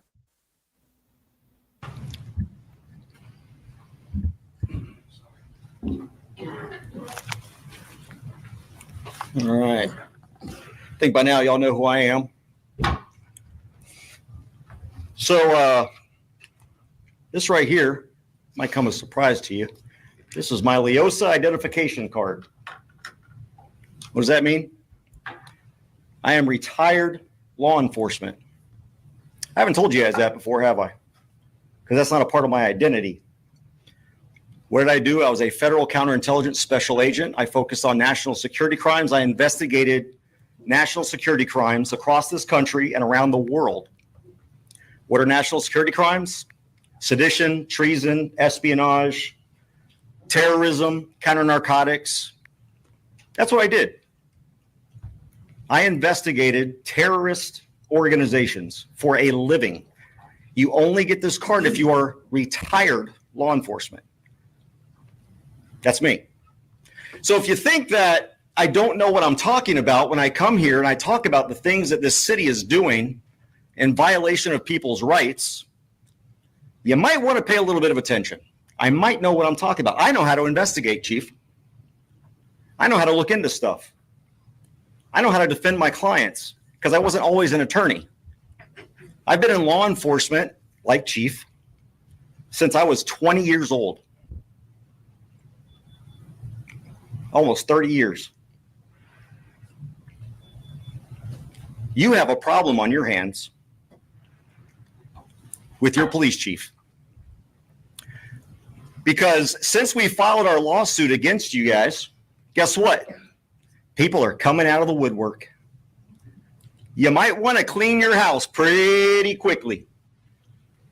They're coming out of the woodwork against your chief, against some of you. I hope you're worried. You should be. Against your city manager. All it took was one high-profile case to get people to start talking around here because you think you can violate people's rights.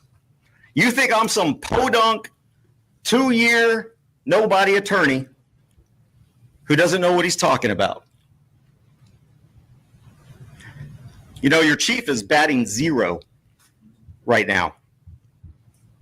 Every single charge against Mr. Followell has been dismissed. And did you know that he actually contacted the State Bar of Texas and tried to issue a bar complaint against me? And he lost that too? Why? Because one, he lied. And trust me, my lawsuit hasn't been filed yet, but it's coming. So you're on notice. Once I'm done with Jason Followell, you better believe I'm coming at you. But my focus is on my client right now. Your chief has now also filed bogus criminal charges against us, and those are going to fail as well. Do something. I'll go. I won't last long. They'll throw me out freedom of speech, but it's okay. I know you know what freedom of speech, sir. And as long as I'm not threatening them or being sexually explicit, if you kick me out, I'll come after your bar too. But good to meet you. I haven't met you yet, so I don't know if you're a bad guy or not, but I'll find out in about 3 minutes. Okay. No person is perfect. We all make mistakes. We all have regrets. So do I. But a good person will continue to improve for himself and for his family. My parents, we were poor. I lived on crackers, cheese, Spam, and sardines, like a lot of y'all did too that are from Aransas Pass. We're not silver spoon like pound cake. Anyway, that creates hard times.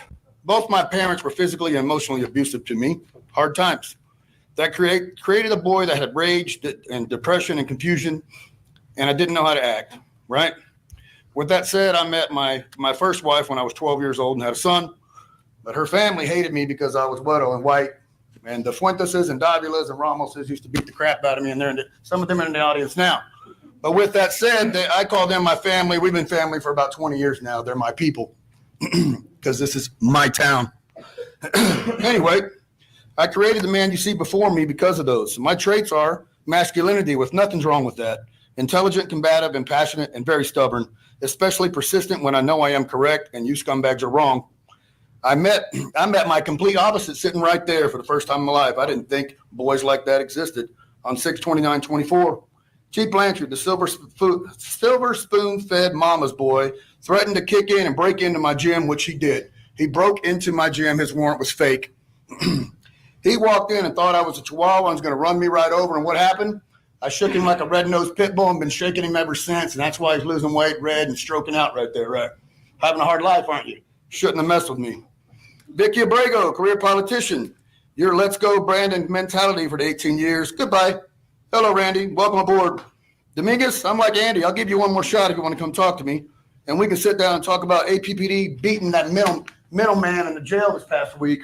I know you did it. That's why you won't release the body cam, you scumbag. Ram Gomez. Drug dealing. Ram. I know drug dealing's profitable, but you know what? You can tell from me, I don't care about the government, right? I don't want the government even in your business. You want to sell drugs? Go ahead and sell drugs. But you're not going to sit up there and take away our freedoms, and for that, I will see you in prison. You should look at me when I'm talking to you and show respect to somebody that's more superior than you. All right, look down, you piece of shit. All right, K. Shrugs, liar, manipulator, and thief. A woman that steals from a child and tries to get one of my friends fired from a local business in town. Yeah, shake your head. Do it again because I'm putting out the video, you dumbass. You're screwed, dude. You keep messing up. I'll see you in prison too. Smile all you want. Take a drink of your vodka. We don't care. To America, you need to start attending these meetings. This is our country. Y'all need to show up to your own meetings in your own town and fight like I do and fight like hell and help Trump, who needs to win the 2025 election to get rid of comedies like this. Comedians, comedians. That's funny. I don't believe he just said Y'all have a that. nice day. Stay beautiful. I kind of liked him until that point. Good job, sir. Respect. Donald Trump for America. Anybody else? Donald Trump's going to save us. I just wanted to point out that my shirt says fuck. Because all the dumb shit you guys have done, I didn't know if y'all knew how to read or not. But it does say fuck 3 times. The whole world is watching. I drove 4 hours to be here, and it's not because of pieces of shit like you. There's pieces of shit like you in every town. People are here because this man's a hero, him and CJ, and we need more heroes like them in every town. The video, the interview that the chief made about the public comment with Jason, you said that the 3 minutes, you're going to protect everybody's 3 minutes to say whatever they want. Then you turned around and charged them for saying curse words during public comments. You proved yourself that you're a liar. You're harassing business owners and homeless people instead of solving crimes. Why don't you guys solve Elisa Robertson's crime instead of messing with the homeless and using code enforcement to harass this man? It's ridiculous.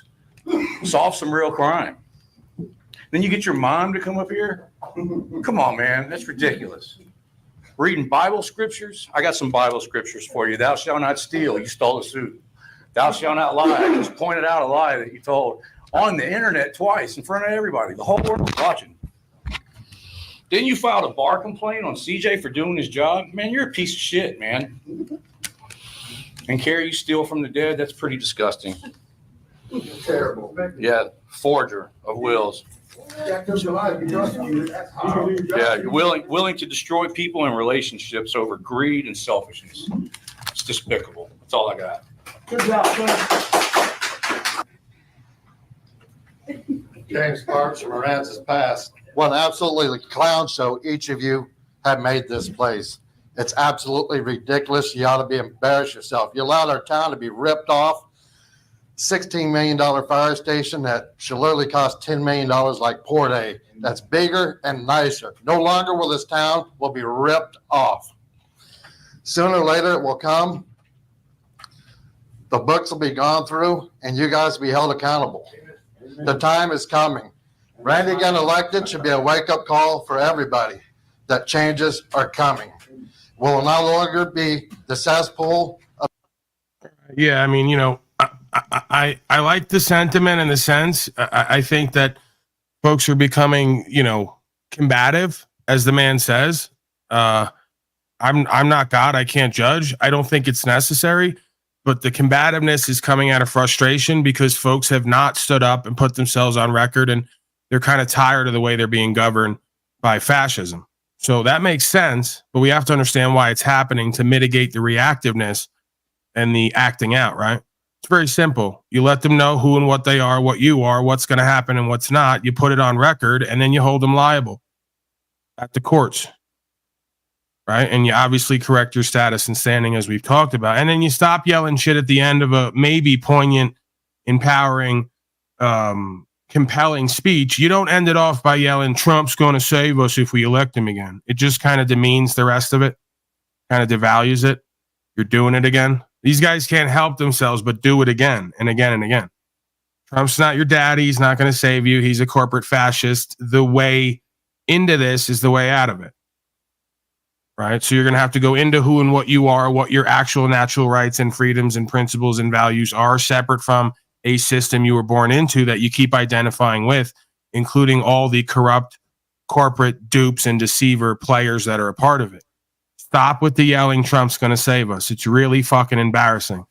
We don't need Donnie Trump. We don't need U.S. corporation. We just need them to uphold our rights or get the fuck out of our life. Simple.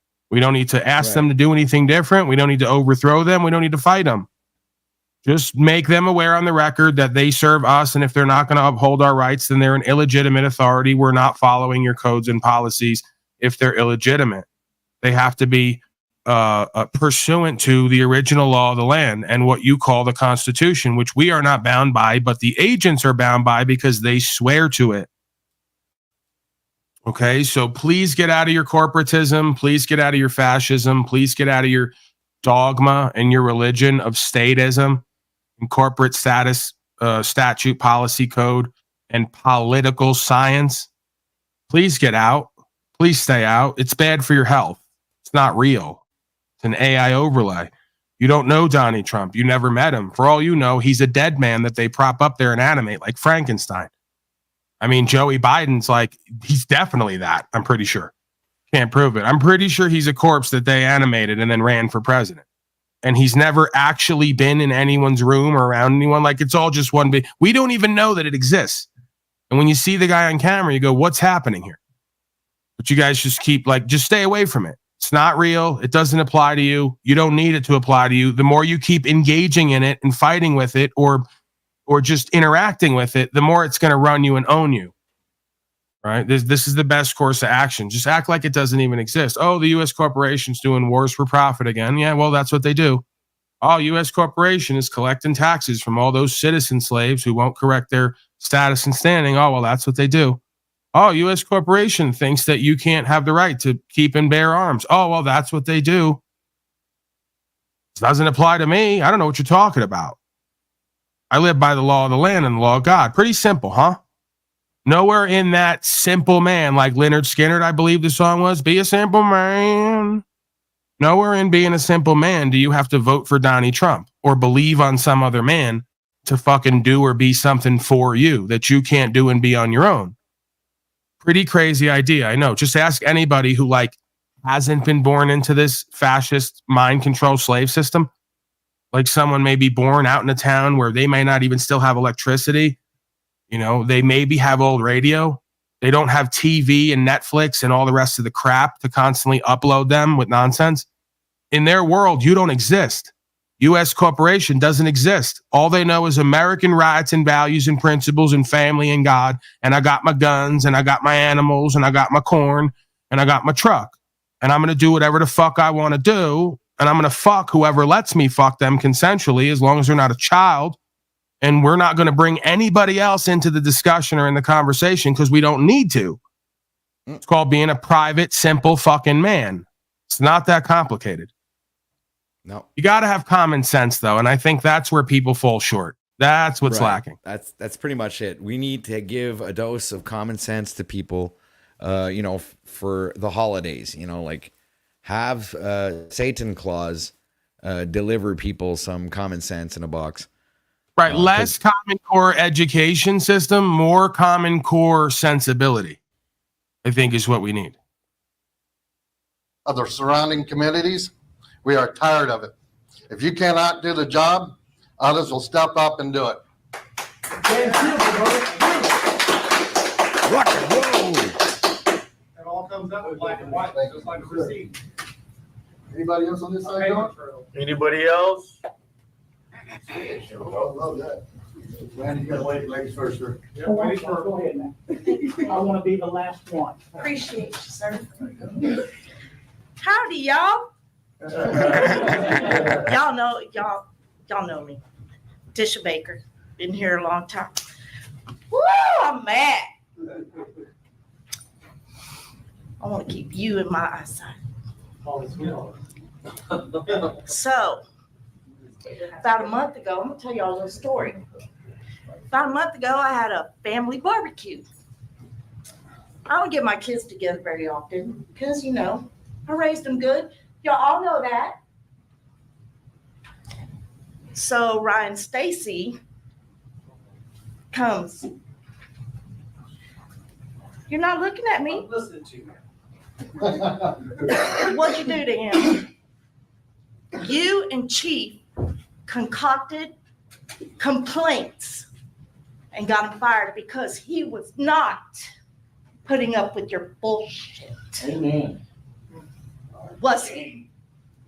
He was calling you on all your crap. You were at his wedding with my daughter. Okay, wait.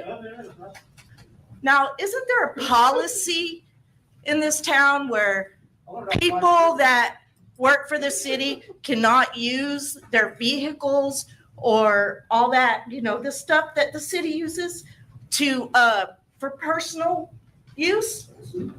Policy? Why is this man out there visiting his girlfriend that lives right down the street from my house? Hey, Ram. Drives a little green station wagon. What do you call you want? You were at their wedding. Your wife decorated it. And you did him like that? Shame on you. You can roll your eyes all you want. You know I'm right. Wow. You're right, baby. He turned red. He's lying. And it's shameful that you went with it. Red's a good color. Shameful that you went with it. I don't always get along with that man. I still love her. Exactly. I tell him like it is, and I'll tell every one of y'all like it is. Because y'all are acting like a bunch of fucking children. Get your shit straight. It's ridiculous. The hell's wrong with y'all? It's not that damn hard. Do the right thing.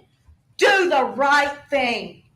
Put your pecker in your pants. Leave it there. Do your wife Right. She's a good woman. Ma'am, your 3 minutes are up, ma'am. Yeah, it's going off.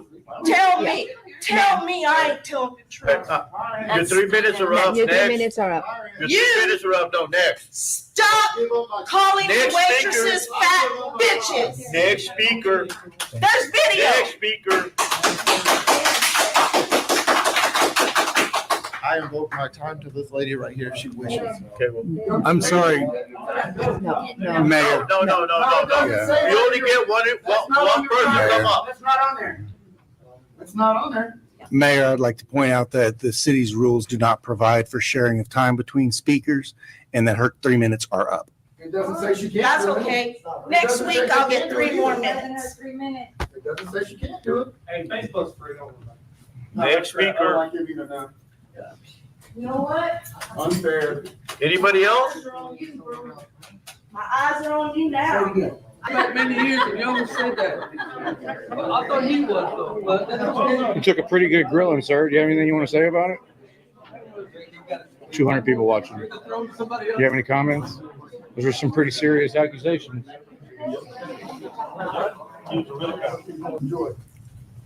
Dolores Fuentes, Corpus Christi, and this is about the 759 South 10th Street, the house, the property that has a house on it that we did not build, and I know that all of y'all knew about it.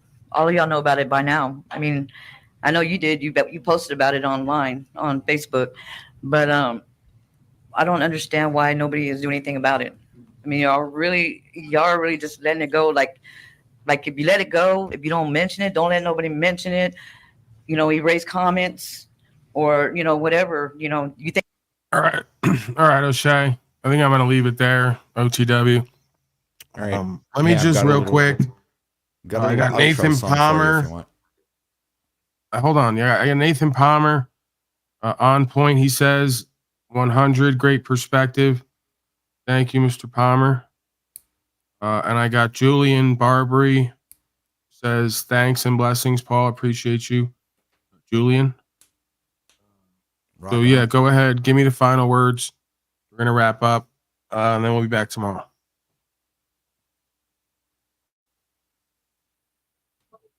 Yeah, I'm about to head. Yeah, thanks so much, Paul. Great broadcast. Seems like it flew by.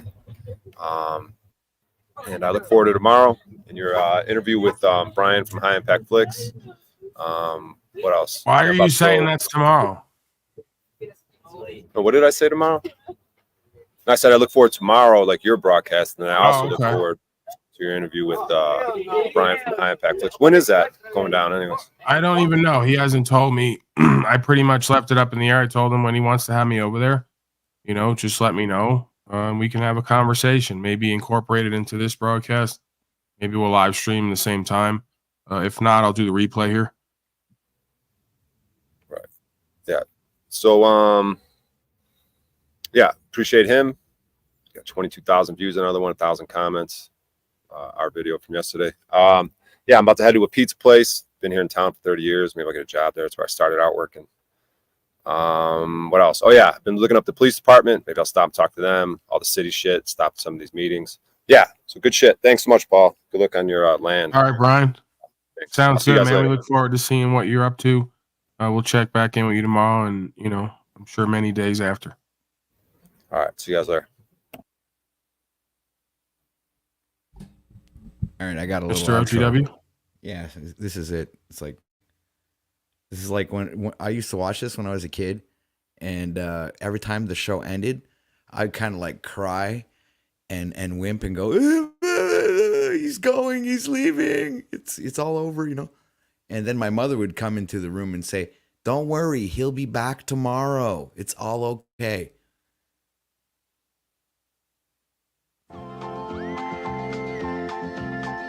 There's a voice that keeps on calling. Are you gonna get me copyrighted, OTW? I don't think so. It's all Oh of this. no, with he's the- leaving! Mommy, he's going! No! Don't worry, son. He'll be back tomorrow.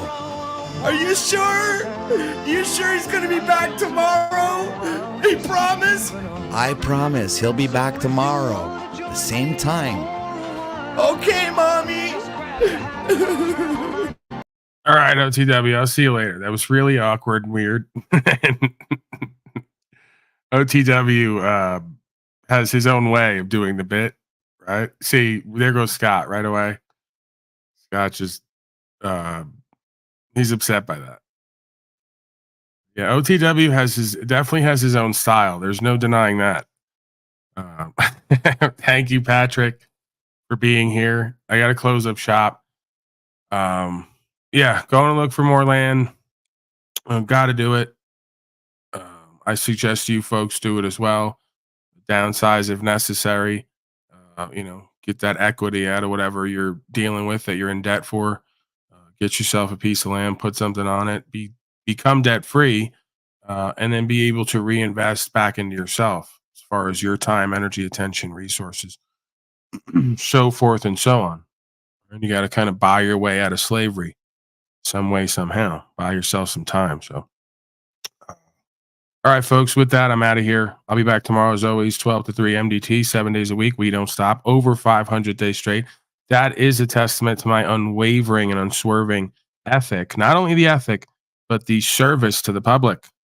That's you people. So I appreciate the contributions and support on screen and behind the scenes. You folks make this all possible some way, somehow, it would seem. I mean, think about it. Like if I just showed up here and you weren't here, what would it be exactly? Just be like mental illness, even more than it turns into here. I have an audience. I'm a broadcaster. This is a thing. No denying it at this point. All right, say goodnight to the bad guy. I'm out of here. Mazel. Me, I always tell it, even when I lie.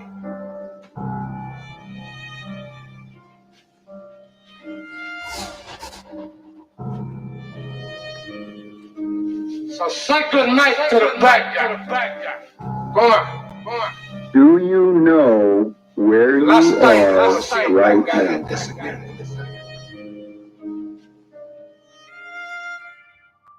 The great reset's happening.